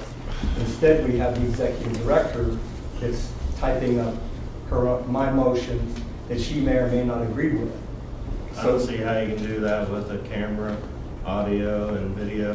We talked about this before. We had a stenographer when the AG's office stated that we didn't have enough information in our notes, so we paid $35,000 a year to have a stenographer. You know what, So Mr. we Boyer? had a stenographer come in and do all of our minutes, type up everything, and then we had a new attorney general come on board. They told us that we had too much information in our minutes, that we were to reduce the minutes. So we took the advice of the Attorney General's office. We no longer had a stenographer. This has been explained to Tommy many times and many occasions.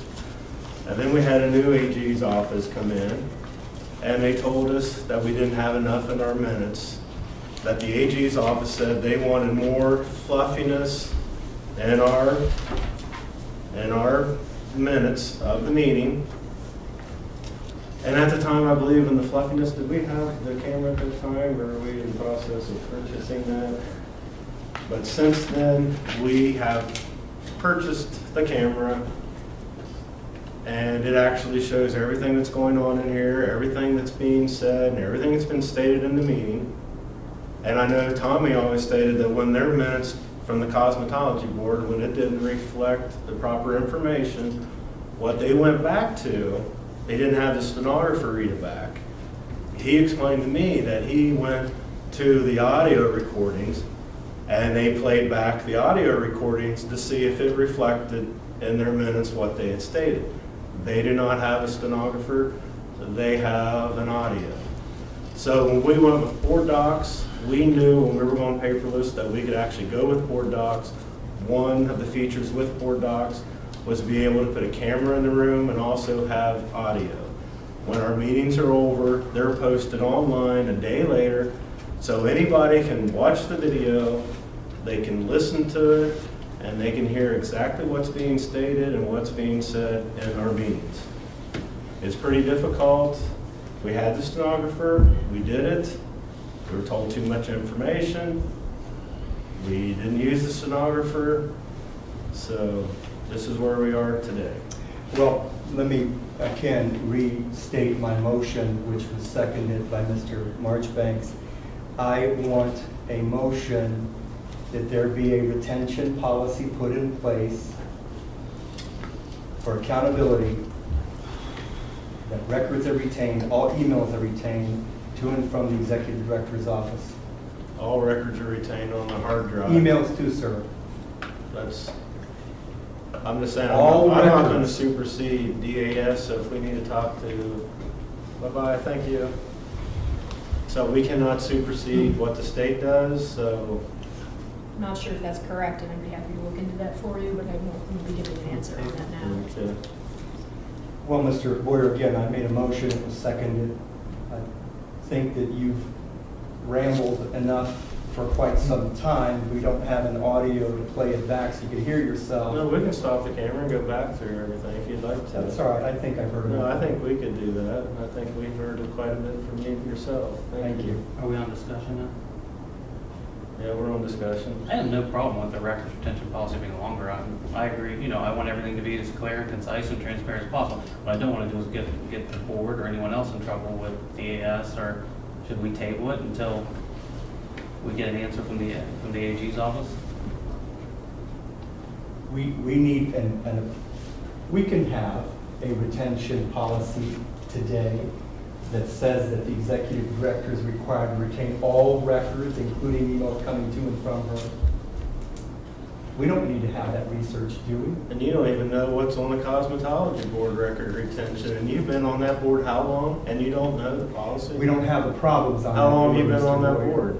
Over 10 years. I'm saying you don't have that policy, so Over 10 years. it's, Can you do it for one employee when you have to do it for? Oh, and by the way, I was on village council in New Albany for 10 years, and for the last 30 years, I've been on countless boards, and I've never experienced the lack of accountability, the lack of transparency that I've experienced on that's this a board. false statement, completely untrue.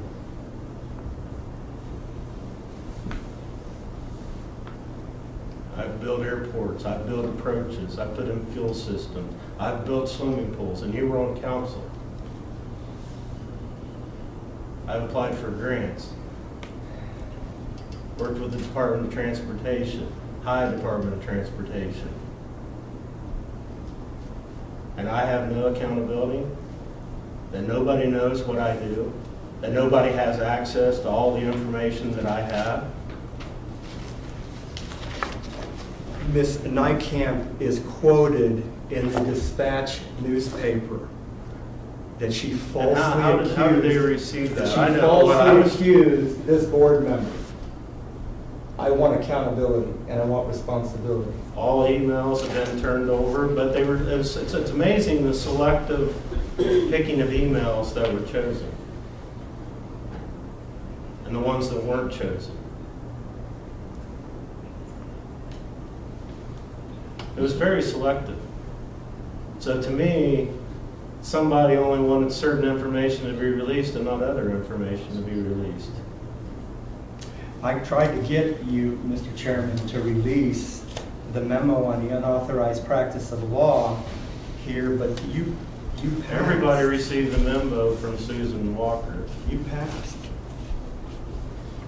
You want to go back and There's a revisit lot of this? attorney-client privileged information that should be released Do you want to go and should be back discussed. and revisit this memo and maybe change your pass vote to a yes? I'm not an attorney, and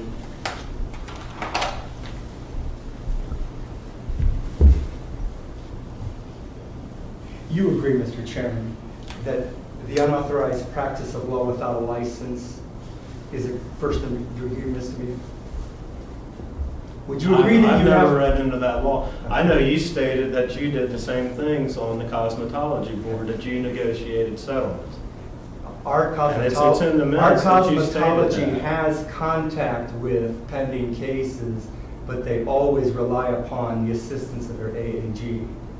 Now, my question to you is, you agree that you have to have a license to practice law, right? I'm not sure how it works with what goes within state Well, boards. you're a pilot, so do I need a license to fly a plane? Actually, you can fly on your driver's license. Do I need a license Sport, to fly a no, plane? you do not. Okay. A sport pilot can fly it on his driver's license. He can't fly at night. He can't carry a passenger. Okay. If he's never lost his medical, he can fly on his driver's license. Okay. Well, So yes, you can fly without a pilot's license. okay. Well, do you need a license to drive a car? Do you need a license to drive a car? I don't find it humorous, Mr. Boyer. I find it very serious. No, you understand it. We all know that we all drive a car. There is license. Well, you do need a license to practice law. And practicing law without a license, if you're convicted, is a first-degree misdemeanor. If somebody puts themselves out as an attorney, that's the practice of law.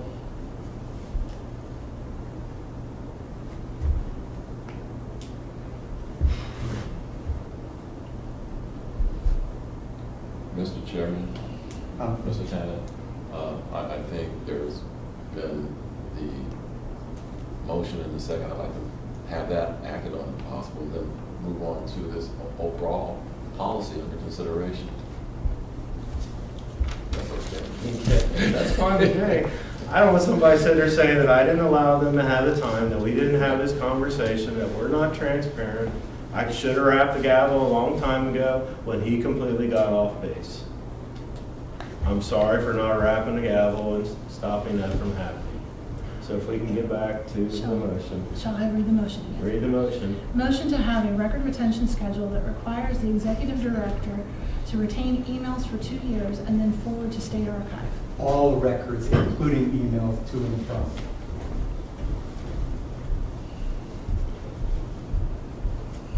Including but not limited to emails to and from.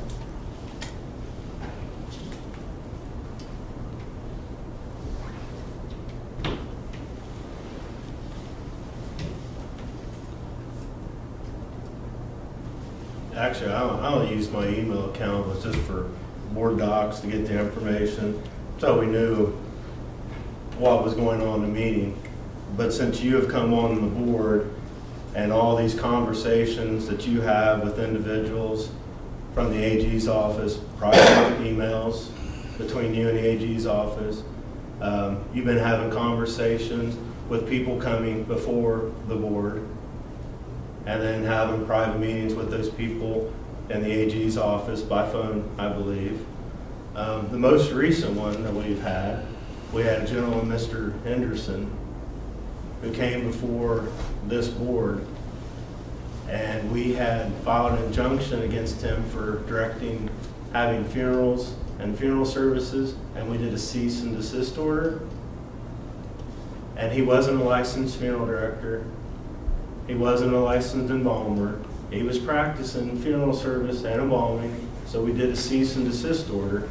But after the newspaper article come in, he reaches out to you, and then you call him. Yeah, Mr. And Williams. This is a person that we've had your camera before manager the board. and Ms. Nykamp instructed Mr. Henderson to contact my office. And They just forwarded messages saying that he had contacted. I have people trying to call me, and you know what I tell and them Mr. when they call Henderson me? indicated. I'm talking. Oh, sorry. When people call me who have an issue with this board and who have come before this board, and they call me, and I tell them if they have a discussion with me, I will abstain. If I think I know what they're talking about or what the case is here, I will abstain. I tell them, if you have a conversation with me concerning board business and funeral director and embalming, and I know when this case comes anonymously to this board, and I believe it's you, I will abstain. So I tell every person that tries to contact me, because they didn't get their way with this board, I tell them, I will not speak to you about it. And if you talk anything about this, then I will abstain.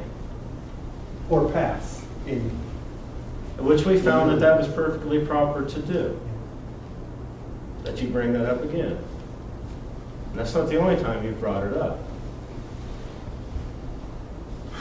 I feel like we just spend time on this frivolous, this board is not doing its job because we're tied up in frivolous. Well, if I could quote you, I think your words in the past have been in emails to me that this is a complete waste of time. No, you used the word complete waste of time. The word complete waste of time, we said since I was doing an internal investigation and because we had forwarded this to the Inspector General, it was a waste of time, or actually, it wasn't the word waste of time, those were your words, waste of time. What was stated in there, we had multiple people doing different investigations. You had your own investigation. The IG was doing an investigation. I was doing an investigation. So the whole thing was multiple groups doing an investigation on the same thing. You've sent me emails, Mr. Boyer, that indicate that if there's been a falsification of public records, that inquiring into that is a waste of time. Sir, I never used the word waste of time. That's false. No, that's your email to me. That's a complete, I know the word waste of time is your words. No, sir. That's your words. It's your words. Waste of time. Those were your words. No, I can specifically go back and find the email where you stated that. I never said it was a waste of time. We said multiple organizations invest in the same issue was not proper.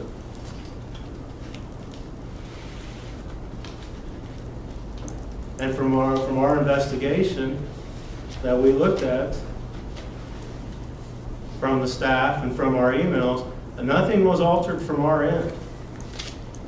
I do not have access. I know when Randy Ludlow had called me, I asked him if he had access to the email of the employee of Columbus Dispatch. He said he did not.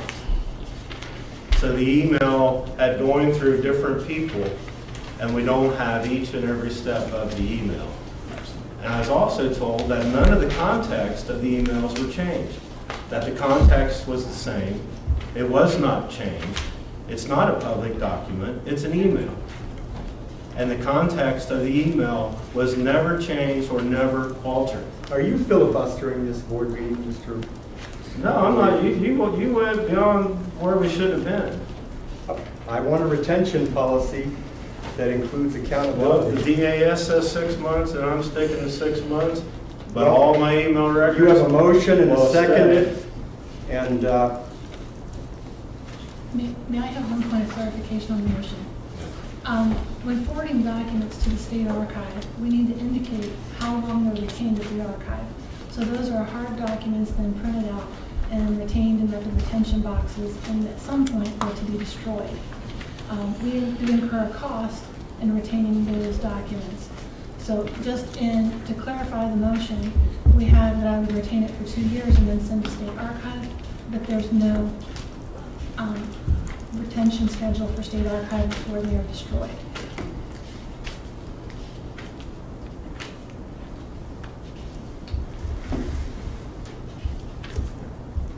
Would you want to clarify that? That would have to be clarified. 2 years is what? So after 2 years, the motion had said that would retain for 2 years and forward to state archive. Yes.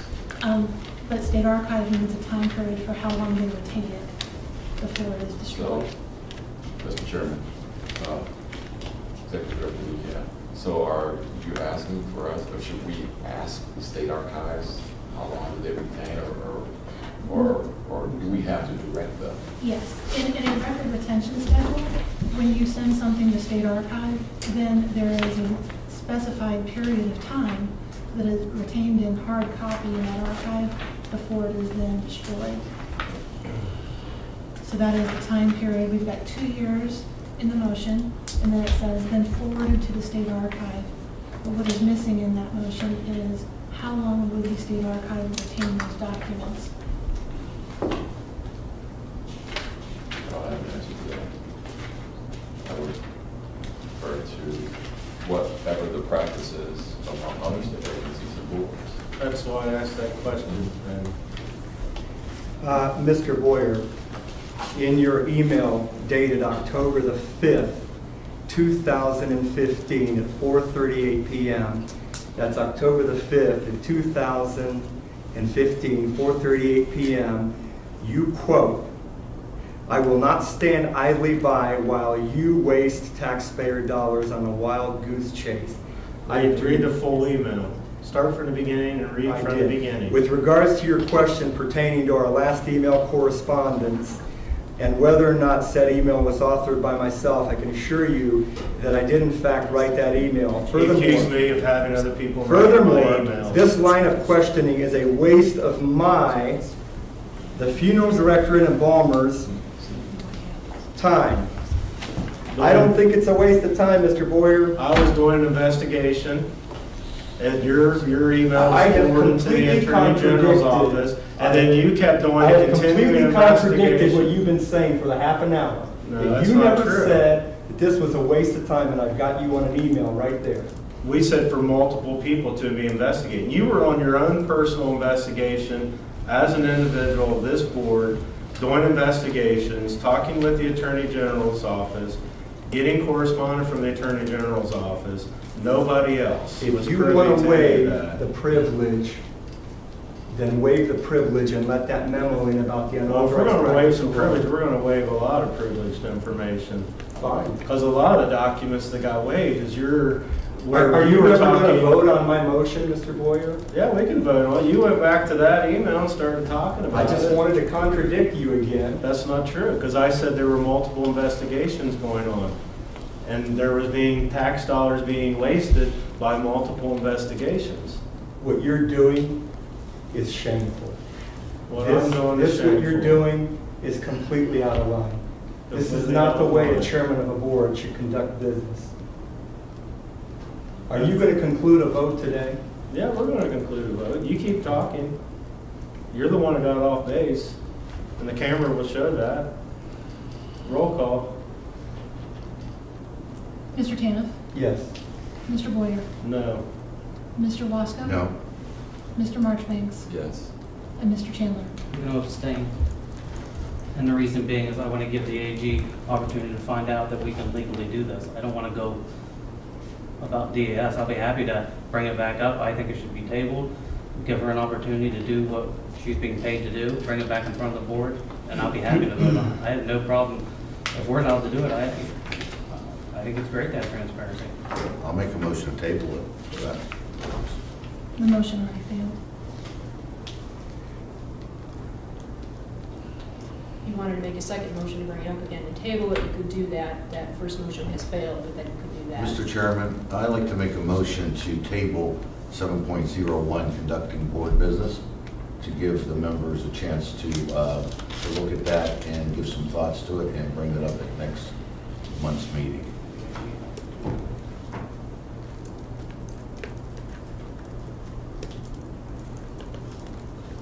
I'll second that.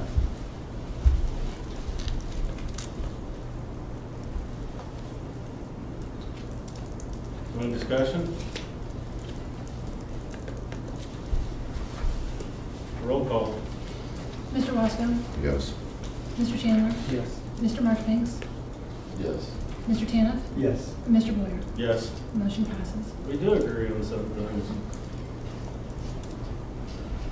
7.02, release attorney-client privilege. Remains in the Tate Funeral Service Facility.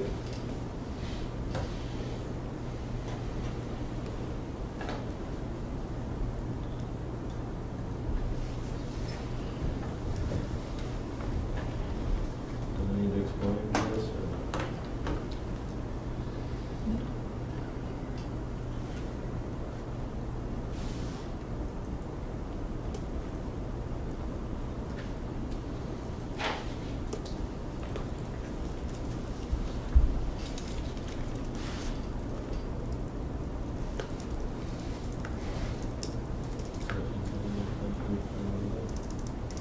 You don't have a motion. I make a motion. Do we have a second?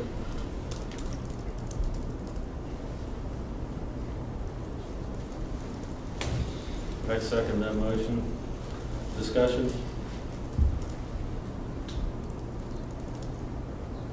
Mr. Chairman, I just want to make sure I'm absolutely cognizant of the material that's being released.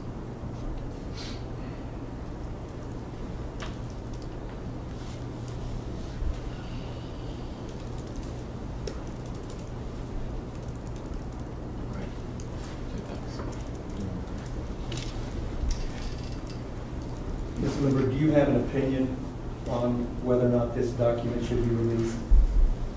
This office has already given an opinion on this. This came from Deputy Chief Counsel John Fulkerson wrote a letter to the board on, I believe, June 10th, 2015 about this very thing, cautioning the board on releasing privileged materials. I don't have anything further to add from that memo. Thank you.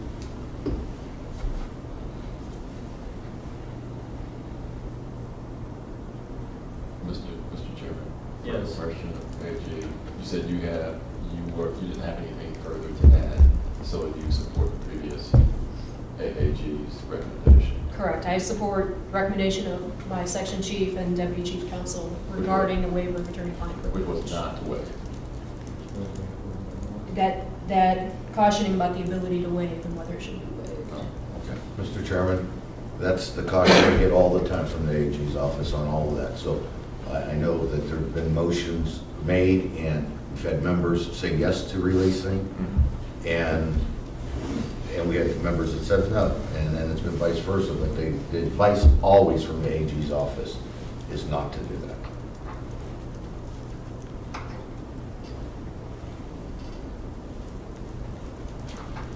So am I allowed to discuss why we're thinking about releasing this information? Yes, you just can't discuss the contents of that advice that was sought without a Okay. waiver.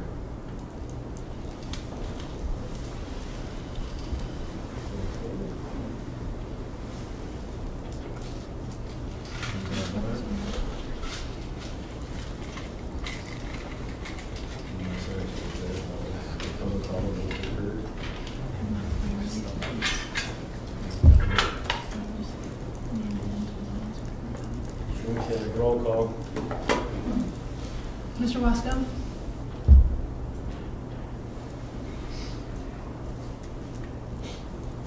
Yes. Mr. Boyer? Yes. Mr. Marchbanks? Abstain. Mr. Chandler? Yes. Abstain. Mr. Tannen? Abstain. The motion fails.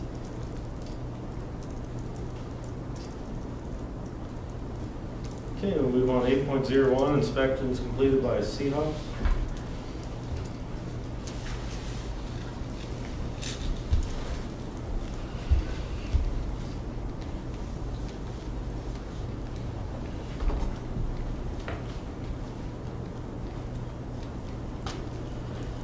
We basically have inspectors who go out and inspect funeral homes and crematory facilities. And they come back to us with their inspections once they're completed, and that one was by Seahawks. 8.02 is an inspection completed by Eric Anderson, and he does the same thing. He goes out and inspects the funeral homes, make sure everything's in order, and bring back reports to us. They could have information about whether an apprentice is being served there at the funeral home, or anything they may need to do with their preparation room or other facilities. 8.03, Ohio State government sets new records in minority purchasing.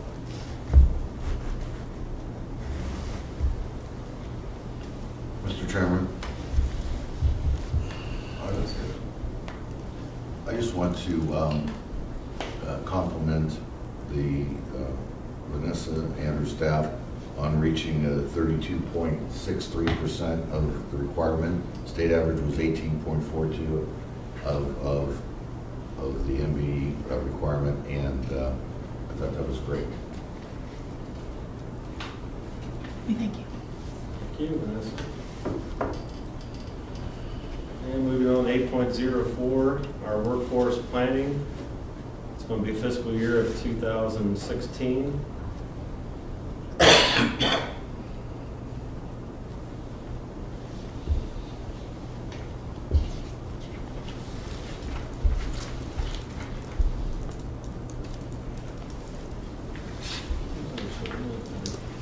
Just to recap, Mr. Chairman, this is done every year, and last year we did the same plan as the same type of plan. I noticed this year it does call for an added inspector to help with the misappropriations of pre-need.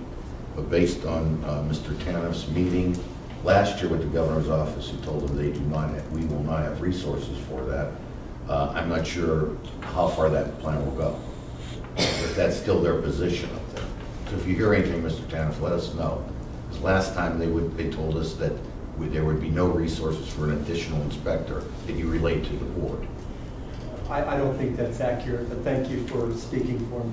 Well, I'm not speaking, no, I'm not speaking for you, but I remember you stating that after your meeting at the governor's office, they said we will not have resources for an additional inspector. When I was So if anything summoned you to do- the governor's office about being appointed to the second board here, I was instructed to do everything within my power to minimize prepaid funeral fraud. I understand. I think we're on the same page. Okay. Any help you can get for us, for additional inspector, would be very important. Okay. Okay? Okay. Thank you. And we have fiscal year 2016 budget review and invoices.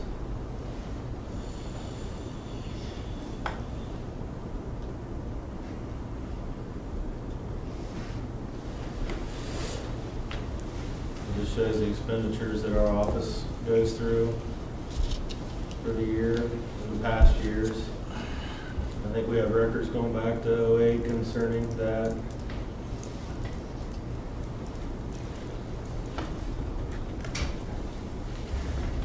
We also have a thank you from Rich Eve. Vanessa's been going to the High Funeral Directors Association, and during their master training program, the state board speaks 1 hour at the training program. And they were happy to have her come up to the office, and glad that she was there. 8.07, we have a new funeral bill update. This is something we've been working on for quite some time now, several years, and we're finally going to get a bill, possibly, that's going to help with pre-need fraud. We hope it gets introduced.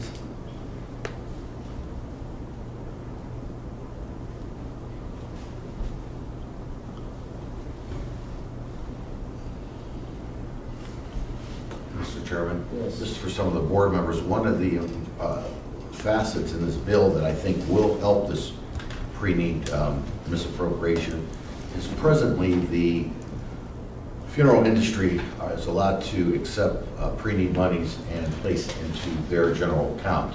And within 30 days, then that money has to then go to the underwriter, let's say, or the trust. And this bill is saying that no funds can be, funeral can receive no funds and placed in their general account. All the checks or money orders would have to be payable to the trustee. So that is very important. There's also going to be a victims fund that will be funded by the industry. And that's something since 2006, since I was appointed on the board, that I've been working on, and finally seeing it on paper, and excited about that. So just took a lot of time, but there's some real good stuff in here, and I think it's going to help us tremendously.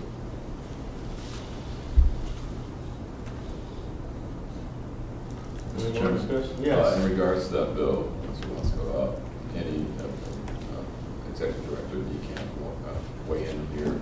Any idea if it's going to be handled in this waning session, or is it something that's going to have to be reintroduced next year? My understanding is it's going to be this year. Maybe this week. Yeah, in my update that's before you, Representative Schaefer's office actually has received the final draft version from Legislative Service Commission. It included some final revisions that their office were requesting. They had hoped to review it and have it to us before 1 o'clock so I could share the actual bill in its entirety to you, but they only had received it late last week and aren't done yet. But their intent is to get this introduced just in the next couple of weeks. There's, I believe, 4 more sessions left before the end of the year, and they are ready to go. Thank you.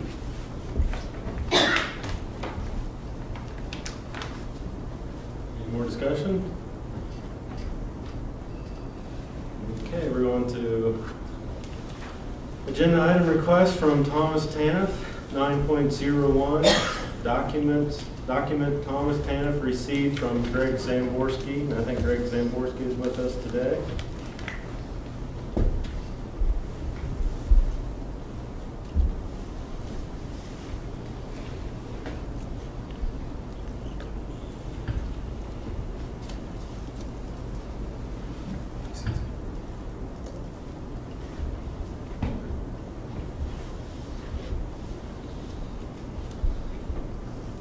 You want to discuss it?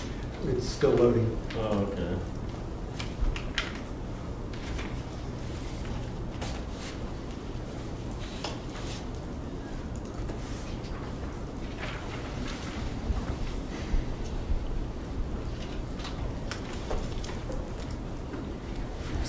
You have a faster computer. How's Christy getting everything done so fast down there? Maybe she's keeping her updates updated? Yeah, I had the one loaded I'm for familiar with today. this document. Okay. And Mr. Zamborski is here, and I didn't know if you wanted to speak and address this board or myself on this document or this topic.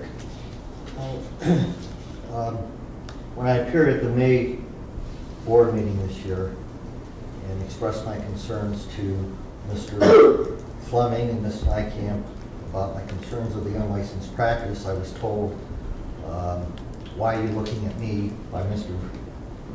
Fleming, that the law has changed. And when I brought up the fact that, so what you're telling me, sir, is that I can go ahead and open or purchase a funeral home and hire anyone to meet with families. And he was unwilling to answer that question or statement. And I found documentation from 2008 from the attorney that provides counsel to the state association that Senate Bill 196 codifies the Attorney General's opinion from 2001. So why was I told that the law has somehow changed?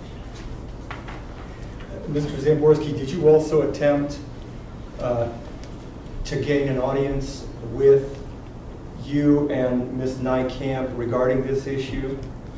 Yes, sir. And what was your experience?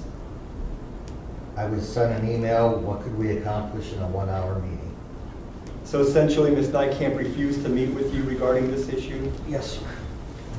Has Ms. Nykamp offered to meet with you since? No, sir. How can this board help you and any other interested member in this industry with this issue?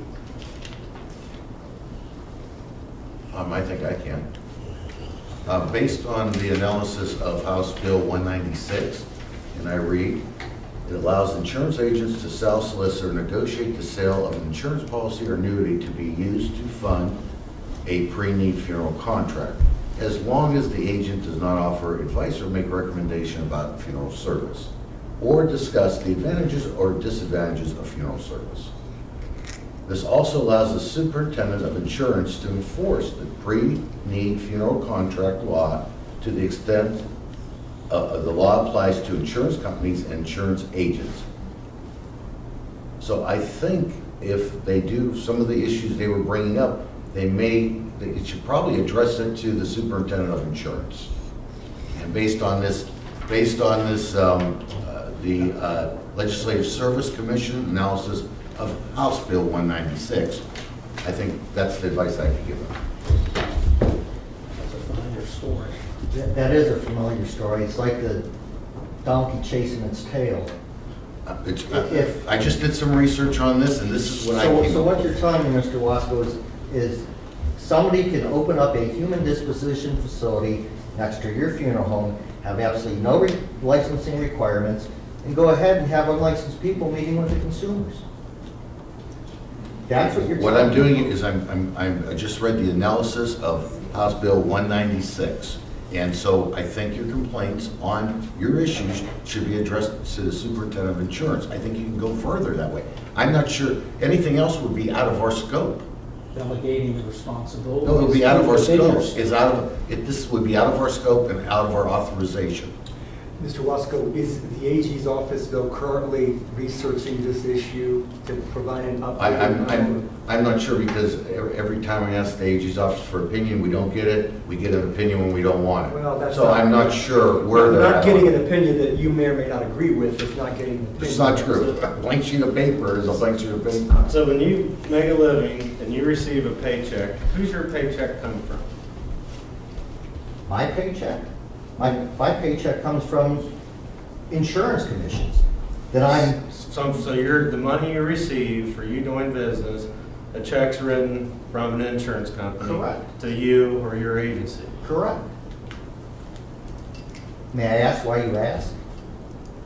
Because you're using your insurance license. But I'm also licensed as a funeral director. Okay, so Mr. Wasco can't delegate. Okay. If I didn't have my funeral director's license or I let it lapse, Mr. Wasco can't say, Greg, I want you to go out and meet Mrs. Smith on behalf of my funeral home. You can't delegate that. I'm not sure that I disagree with you on that. And I'm not sure that I disagree with you that there is a gray line. What I did to help you is I went and got the analysis of this bill that this is what governs us. And you bring up this issue for the last several years, even coming and picketing at my funeral home. I said, well, I want to try to help him. This was my way of helping, because this is in our scope. Yeah. House Bill 196 clearly states this, and I'm suggesting that you see the superintendent of insurance. Then why in 2013, when I came before this board to request a meeting, was I denied? I'm not Are aware you of trying to help me? I'm not aware of that. All I did is I said, I know that you've been coming here, you were asked to put on the agenda. I said, I want to help you. Mr. Tanef asked, is anyone can help him? Can I ask a question? Yeah. Why wouldn't you meet with Mr. Zamborski? Because our AAG advised me against it. They advised me that I did not speak on behalf of the board regarding Mr. Zamborski's concerns, and that I should advise Mr. Zamborski of what the law said and ask him to submit any complaint that you have regarding these issues in the full complaint process. I did that many times in response to him, and I followed the advice of the AAG. Anytime that Mr. Zamborski asked to come before the board, I got him scheduled before the board and made all of his information available to the board. However, if there were a complaint that was regarding an insurance agent, we would forward that to the Department of Insurance, because again, it would be outside of our scope. No one's asking you to practice law, but to meet with him regarding what, I don't know, I'm not in the business, but it certainly looks to me to be a very paramount and fundamental issue out there, but to not even meet with him and listen to him? And like I said... And you're telling us that the AG advised you not to even meet with him? As I said, Mr. Tanef, the AG advised me that I do not have the authority to commit to anything to Mr. Zamborski or to act on its behalf. There was no motion before the board to authorize me to take any actions. You're misunderstanding. No one's asking you to act on the board. But if someone wants to meet with you, shouldn't you at least give them an audience? Again, I was not under any authority of the board to meet with Zamborski, nor did I have any authority to take any action on his behalf. He needed to become before the board if he had a board issue, and I followed the advice of our Attorney General. I doubt that the Attorney General advised you, don't meet with this man, don't listen to him, don't take notes, and don't report back to the board. As I said, the Attorney General advised me that I didn't have any authority to act on behalf of the board regarding Mr. Zamborski's issues. This is insurance products. And that Mr. Zamborski needed to come before the board. You want us to regulate the insurance business? Is that what? Mr. Boyer, and what if there's no product that's sold? What if there's no cash exchange? I'm just saying, at the time... Whoa, what is it? I was talking... If you're sitting there and talking... I have the floor, sir. I was speaking to Mr. Tan if you interrupted me, but go ahead. If you're meeting with a consumer, and no monies are exchanged, what are you immediate ad practicing? need, somebody just died, and they called you. Somebody just died, and you were asked to make a removal or do an embalming. You've been asked that. All right. What are you doing? No, I'm asking, if somebody passes immediate death, do they call Greg Zamborski and say, can you come and make the removal and do the embalming for my family? Absolutely, but what if they want to make funeral? When did you do that last? I don't own a funeral home, sir. I own an agency. So do you offer, when somebody passes away, are you providing goods and services and setting up funeral services and funeral arrangements? Are you meeting with the family and providing those services? At need, somebody passes away. No, sir, on a pre-need. I'm soliciting funeral services. So now you're back to selling an insurance policy. Soliciting. There's a difference between soliciting and selling. Soliciting is promoting or bringing about the sale. The use of your insurance license. And what if there's no monies exchanged? I'm just saying, you're discussing insurance. You're not discussing. I'm talking about the unlicensed practice of funeral directing, in which this board has a statutory authority to suspend or revoke any licensee that delegates that to a non-licensed person. Yes. Is that, I mean, I'm empathetic to you. I'm not, I know, I think I know where you're coming from. Is there, I mean, if there's an instance where you know this happens, if you called the state inspector and said, hey. We have brought many instances to Okay, this board. that's all I asked. I wasn't here then, so I was just asking. Specific instances, you could log on the internet and see. Complaints from consumers? You could log on the internet and see pictures of people representing funeral homes. Here's one right here, Nick Alehouse. Yeah, Mr. Guy. Who claims that he is so loved because he's not a funeral director. Right. And yet this is an in-your-face, brought to the board complaint. You did nothing about it. This is part of the problem that Ms. Nykamp has, establishing authority. She thinks she's practicing law. We're asking you to simply eliminate the unlicensed practice of funeral directing across the state of Ohio, but yet this board buries their head in the sand when it's on this issue. You want to toss it back to the Department of Insurance. That doesn't wash, Mr. Boyer. Well, you just stated that you make your living off of the insurance companies and not the practice of funeral. I was affiliated with a funeral home for 25 years, representing them as a pre-need director. I'm also a licensed funeral director. I can find 100 instances right now in the state of Ohio where the person is affiliated with the funeral home, meeting with families, offering funeral service advice, and pretending to be a legitimate person representing that funeral home. They are affiliated with the funeral home. They are not passing out multiple price lists. They are a fraud, and this board is ignoring a fraud. Why? You make your living from insurance, not from funeral directing. I was affiliated and paid by a funeral home here in Columbus. What year? The last 10 years, Mr. Boyer, with Rutherford Funeral Home. And when did you leave there? I was forced out and replaced by an unlicensed person. Unlicensed person took my job. But you're making a living from selling insurance. No, from soliciting and selling funerals. Funded by insurance. I'm not selling insurance. But you're saying you can't sell this, you can't sell an insurance product without having a funeral director's license. You're getting it confused. Why are you arguing the point? Because you're selling insurance and making a living off of selling insurance, not off of paid providing by a funeral home, You don't sir. meet with the family when somebody passes away. You're not called and you don't go meet with the family. Here's the point. You don't meet with the family at a funeral home. Oh, yes, I You don't did. provide goods and services. Yes, I was a funeral director, When somebody passes employed by away, Rutherford Funeral Home, and Bill Rutherford delegated that responsibility to me. He died last summer. Upon his death, his family replaced me with an unlicensed person. Do you think I have an axe to grind? My job was taken by someone ill-suited for the job. They have a high school diploma and an insurance license. They are meeting with families and making funeral arrangements, not selling funeral insurance okay. policies. Now, an insurance agent comes to my home and he's trying to sell me a whole life policy. And I explained to him, why do I need a whole life policy? Well, you need to cover some of your debt. Well, like what debt? Well, do you owe money on your home? Do you have a mortgage on your home? I say, well, yes, I do. I have a mortgage on my home. It's $35,000. Does the insurance agent now become a banker? Now, they also asked me, Greg, do you have any debt on your car? Well, I owe $5,000 on my car. Does that make him a car salesman?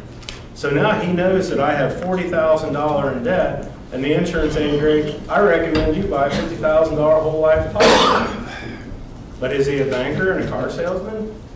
What are you getting at? Yeah, where are you? I'm saying you're selling insurance. No, I'm soliciting funeral services. Funded So by what funeral home do you operate out when somebody passes away? I was with Rutherford, I'm currently with another. But do they come in, somebody passes away, you get the call, you go make the removal, bring the person back to the funeral home. I've done all of those You contact the things. family and say, I want you to come in. I am a and make full service funeral arrangements. director, I've done all of those things. I am capable of doing those things. But are you? And I am currently affiliated with a funeral home. I'm saying that this board has stuck their head in the sand. We have complained for 10 years, and yet you're allowing it to happen because insurance I'm not allowing companies anything want to it to happen. happen. Well, then why haven't you done something about it? I'm at our funeral home, you come in. and I'm not talking about your funeral home. You meet with a licensed funeral director. There's over 100 funeral homes that I could point to right now that are doing this fraud, involved in this fraud.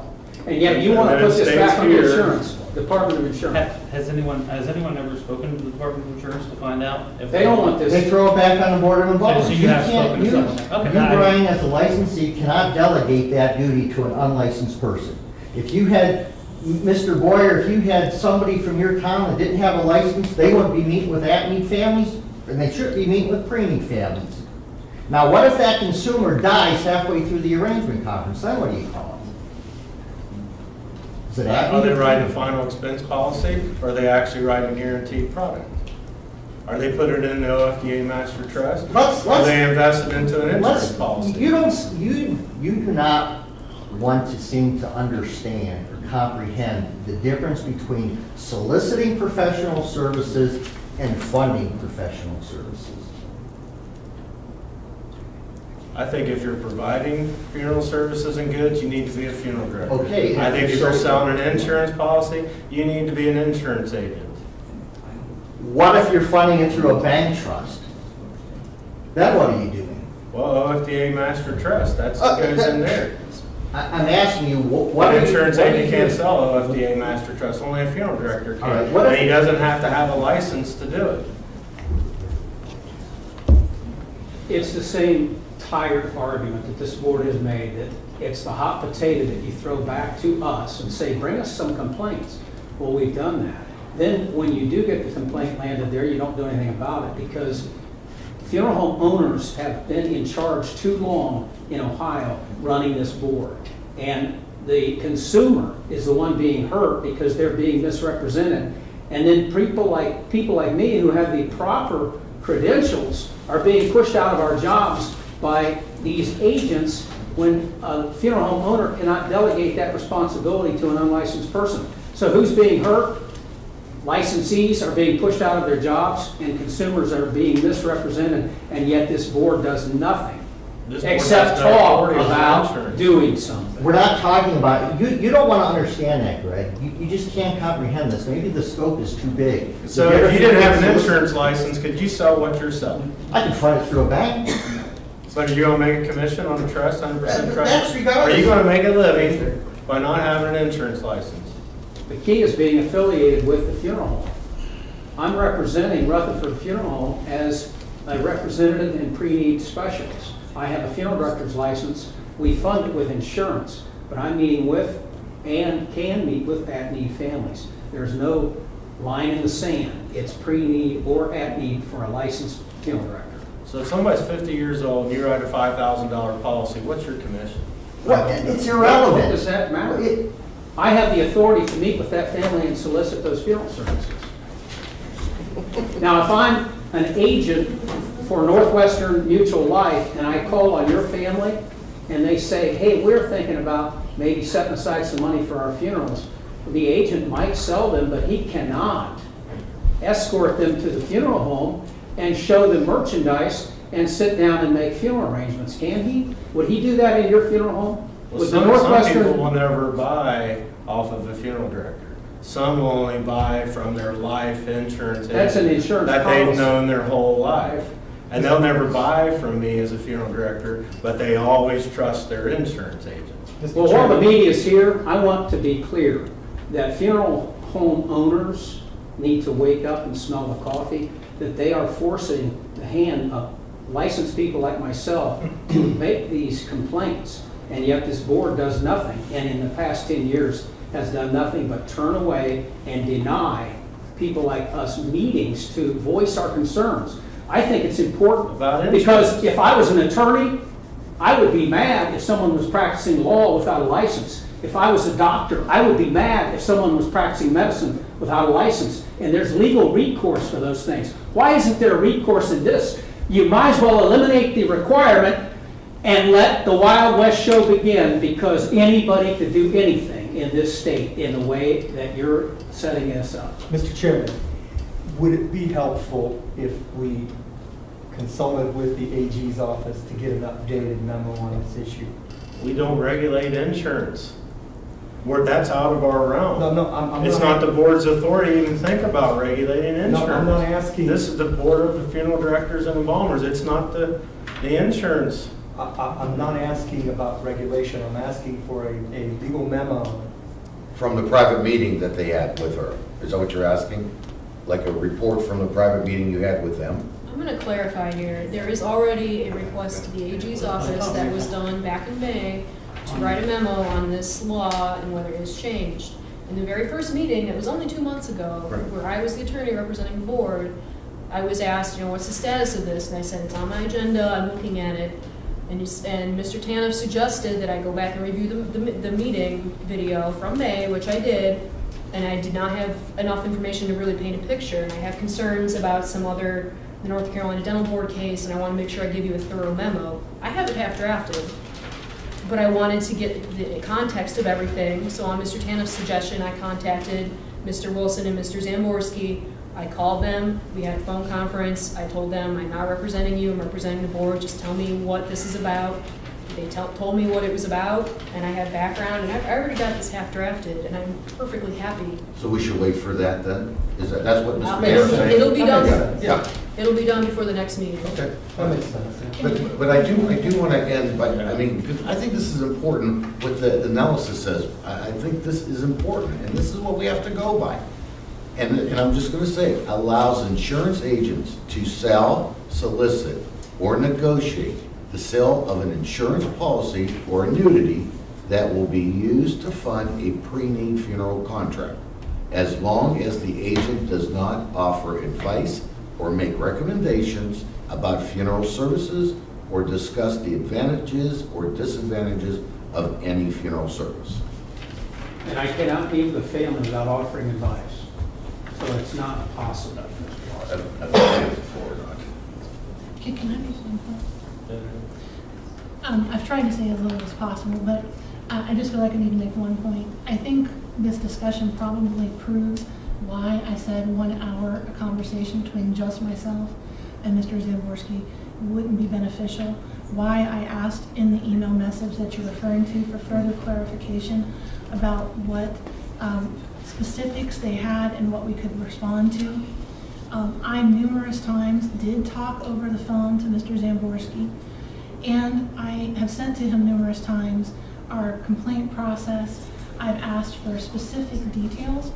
They are correct. They have sent me websites of individuals, but no specific details about who they may have met with, when they may have met with them, or anything for me to look into other than to just go and review everything that that person potentially may have done, who is also an insurance agent, and again, not under our scope.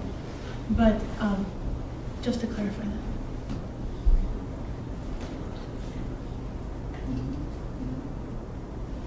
Nothing further, Mr. Chairman. Maybe we'll wait for an updated memo. But if there's an insurance agent out there doing this, we have no jurisdiction whatsoever over an insurance agent. You have jurisdiction over the licensee that's delegating that to an unlicensed person, so don't sit there and deny it. Mr. Zamborski and Mr. Boyer, you may be right and you may be right. I don't know. I'm not in your business. What bothers me is that it is an important issue that affects all of you in your industry. What bothers me is that this gentleman has not been given an audience with the executive director. When we have people come before the cosmetology board that have significant issues, our executive directors over my past 10 years always meet with these people because these are taxpayers. It's not a waste of their time and money, not a waste of our time and money to meet with them and hear them. No one's asking that they be given legal advice.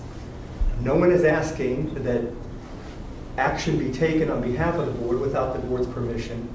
I'm simply stating that the executive director could have met with these gentlemen and heard their grievances and then reported back to the board for consideration. That's it. They've spoke to this board several times. They And I was in haven't the met meeting. with the executive director. The board directs the executive director. But they've met with us and they met with Tom and. You talked about transparency. You don't have transparency and you don't have confidence. I don't have the authority to regulate insurance. I would industry. not have confidence in this board if I were these gentlemen, if they can't get an audience with the executive director. I think they've had quite an audience today. This is with the board. Right. I think they've got to voice their opinion here today. And for But anyone in you're the stating general that we should public, do something more. For when anyone we're at in a the general standstill, public, and we say we do not regulate the funeral not insurance be and given give you an an opportunity to opportunity do that. to Now, meet as an with- attorney, wouldn't you advise me that I'm not over an insurance agent? I'm not going to advise you because I would never have a client like you. So, I can make a statement for that too, but I'm not going to, because I'm an unprofessional. Mr. Chairman, Mr. Town, I want you to at least try to understand this. This is, and since you are an attorney and you know the law is gray, okay? There's gray area. Yes. So is this issue. It's very, very gray. You're probably 100% correct. So- Again, it's about meeting with them and hearing their grievances. That's it. I understand. That's it. All right, let's move on. Can you help them go to the insurance commission and go with them and have this discussion? Since you know what, and then you can go and see what happens there and see how the insurance board can help out with this situation. Can you do that? I got a lot on my plate, but if that's what you would want me to do, I would make every effort to do it. Okay, well, I think it'd be good to take these gentlemen, go to the insurance commission board and get on the board and ask and see what their opinion is. No, I don't want to be on another board, not now. No, I'm just saying you can go as a meeting, as a client. May I just add one comment? Mr. Boyer, somebody's not licensed as a funeral director meeting with a family at need. What are they doing? I'm not there for their discussions. I know people have been selling insurance for as long as people have been doing funeral service. I'm not there for discussions. Thank you.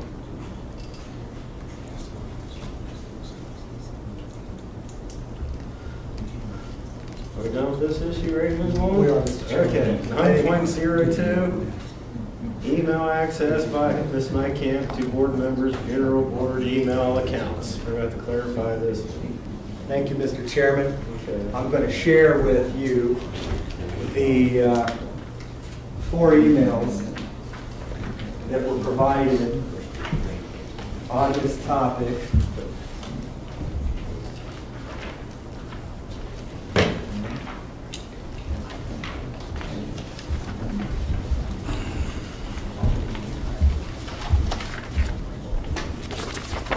Who else back here? Any other media people?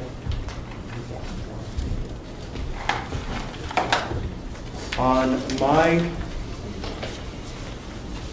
concerns, my problem with the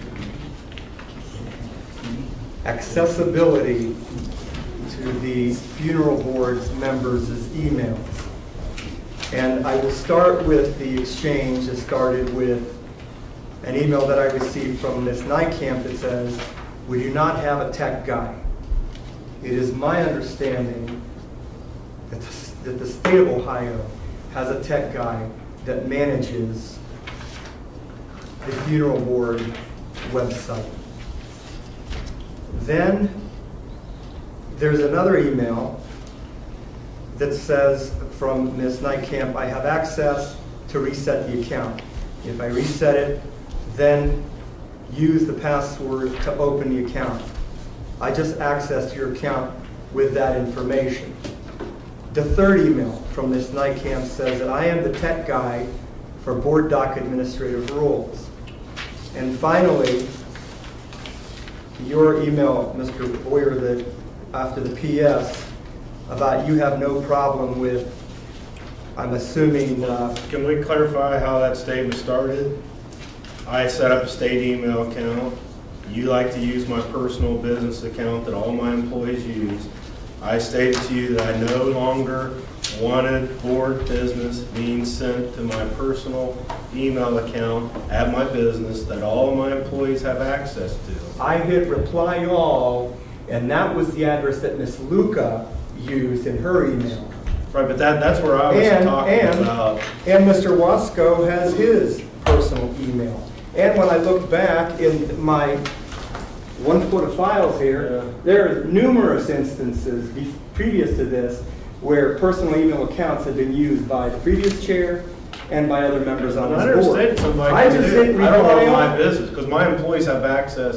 So when you were sending all that, when my employees come up to do an obituary for a newspaper or use the computer, they can read all the business between you and Christine. That's between you, and you should not have. Right, and I stated you not to send it there. Don't blame me. I stated you to send it there. You said I provided it to you 3 times. I stated that I had never provided that email to you. That was intended. And you said yes, I did. That was intended. And then I told you to stop sending stuff to me, and you told me to cease and desist, and that I was harassing you because I asked you to quit using my personal email account. That's the subject we're talking about here. Now, you're referring to board docs. She resets board docs. This isn't an email account. This accesses information, so we're paperless. I don't know how you can state that she's accessing your email accounts at your place of business, and you're stating that she's going in and using your computers. No, I didn't say that. You said she's accessing your email account. Right here, during these meetings, you can go in and send. You can send direct messages to all the board members. You can send messages to one board member. You can have all sorts of communication on here. I do not want... That's not true. Well, I've never used it for that. I use it to come on here to have a meeting. But this is board docs. Schools use this. I think Pickerington School System, they use board docs. Okay. Shall I clarify? So it's not emails. This is board docs. It's an information thing for us to have meetings. I don't want Ms. Nightcamp to have access to my account. But she told you could change the... Once you go in there, you reset your password, and you delete the old password, and then you're in, and nobody else can go in. And that's where I stated that I don't have a problem with her if she wanted to go into this or not, because this is an information. It's not being used for emails. It's not being used to send somebody an email. She's not the tech person for the state of Ohio. I don't want her having access to my account here. Turn that over, and you put the program on your laptop, and you bring your own laptop in. Mr. Chairman, I would make a motion at this time to go into an executive session for the sole purpose of the consideration of any of the following matters: to consider the appointment, employment, dismissal, discipline of a public employee or official, or the investigation of charges or complaints. That's your motion? That's my motion. There's a motion on the floor. We need a second. I'll second. Mr. Tanev, did you have that drawn out? Like what you read? Did you have what you read on something that I could go ahead and type it in here exactly as you read it? I'll read it to you again. I move the board to go into an executive session for the purpose of the consideration of the following matters: to consider the appointment, employment, dismissal, discipline of a public employee or official, or the investigation of charges or complaints against a public employee or official.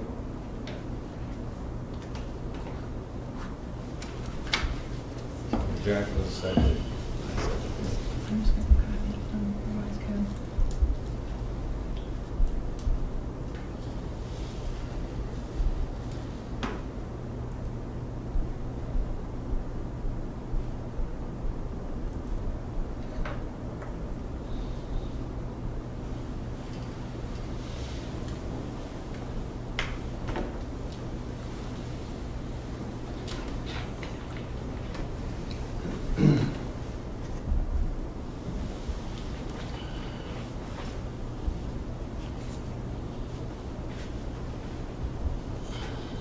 This section of code, Christie, isn't 125 point, 121.22, G1.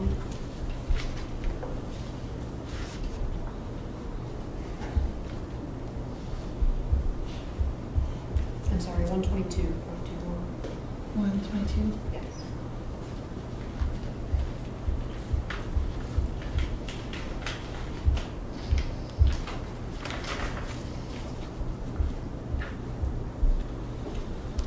One 122 is road and grant the errors.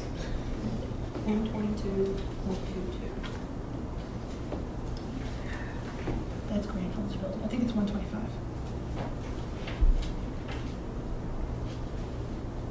Tom, what's the firm section in the statute?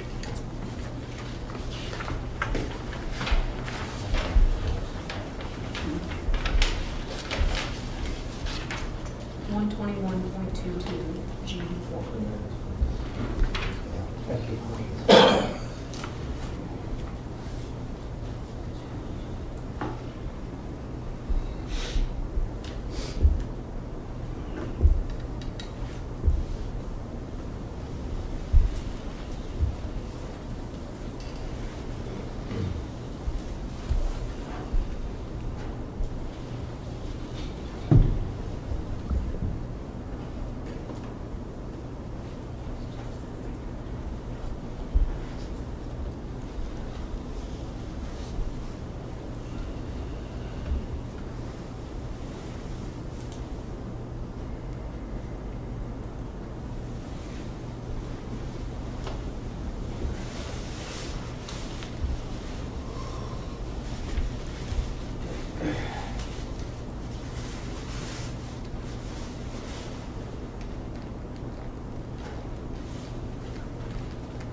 And also in your motion, are you requesting that Christie Lundberg be in this meeting or No. not be in this meeting? No, Mr. Chairman, I'm not.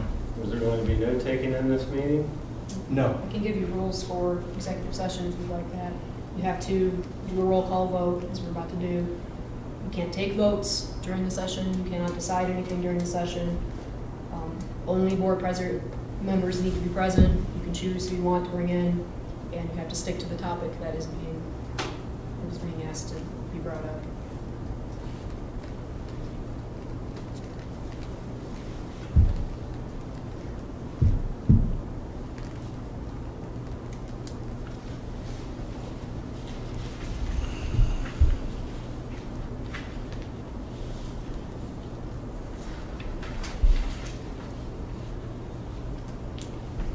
And just to be clear, in your motion, you wanted to include the investigation of charges or complaints against a public employee?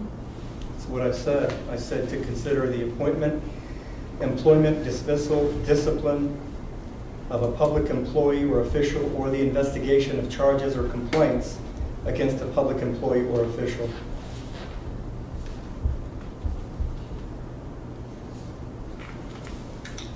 I just want to have one point of clarification for the board. The law goes on to say, unless the public employee, official, licensee, or regulated individual requests a public hearing. Therefore, if you are going to discuss an investigation of me, I would request you do it in an open meeting of the board. You're not entitled to attend that executive session. I am entitled by the law to have it in a public hearing. You are not entitled to a public hearing. The Supreme Court of Ohio ruled in September about this issue that it is only a hearing that would be otherwise granted by law. If the board is discussing a public employee and that employee doesn't already have a hearing right, then that person cannot prevent an executive session and is not entitled to have a hearing. Okay. This case is Stewart versus Laughlin School District Board of Education, and we have to provide a board a copy. Yeah, please send us a copy. So she has no rights to... It has not been identified who the employee is, but a public employee can require... I am the only employee of the board. I don't think that's accurate. A public employee can require that a hearing about his employment status be held in public under Revised Code 121.22G1 only when the employee is otherwise entitled to a public hearing. Just to clarify, Christy, the law is clear that I am the only employee of the board and that I serve at the pleasure of the board. 4717.03 states that all of the staff serve at my pleasure. So I'm not going to argue with you. I'm just saying I am the only employee of the board. I'm stating what the Supreme Court Mr. Chairman, I'm voting no on this. The last time this board went into executive session, with or without the advice of the AG, we were sued. I don't feel comfortable going into executive session. I'm prepared. At this point, I'm voting no not to go in.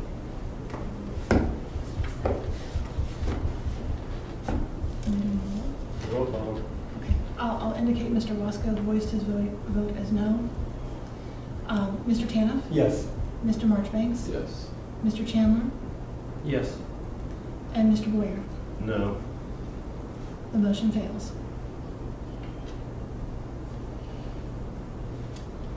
Can I make a personal plea to the board?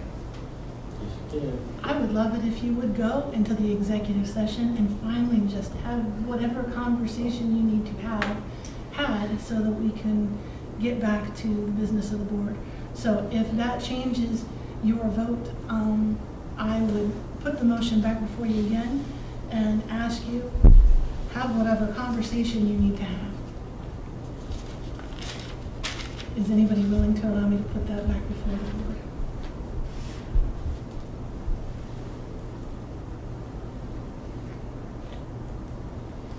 I'd like to know who's going to be part of the executive session. I will be abstaining from being part of the executive session. It'll be the board. Board only. Board only? I would change my vote.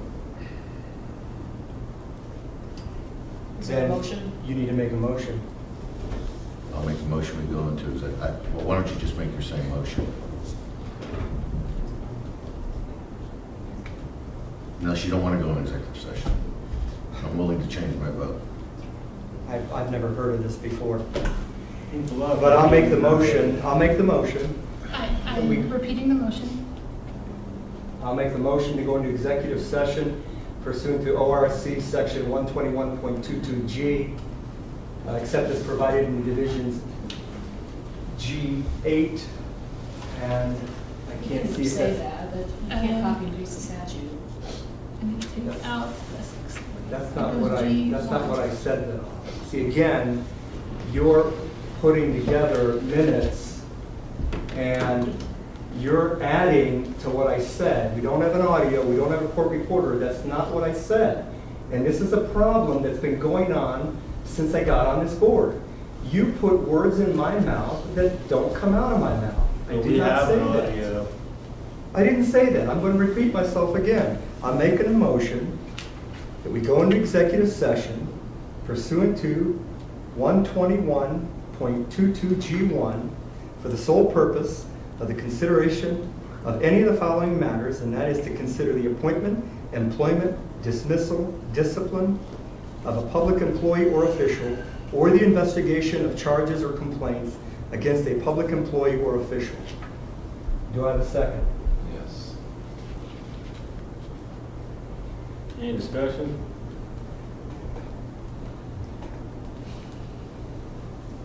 Roll call. Mr. Tanev? Yes. Mr. Marchbanks? Yes. Mr. Boyer? No. Mr. Chandler? Yes. Mr. Wasco? Yes. Motion passes. You are in executive session. Please make sure the recorder is turned off. Make a motion to suspend Vanessa Nykamp from her executive director duties. I second that. Any discussion?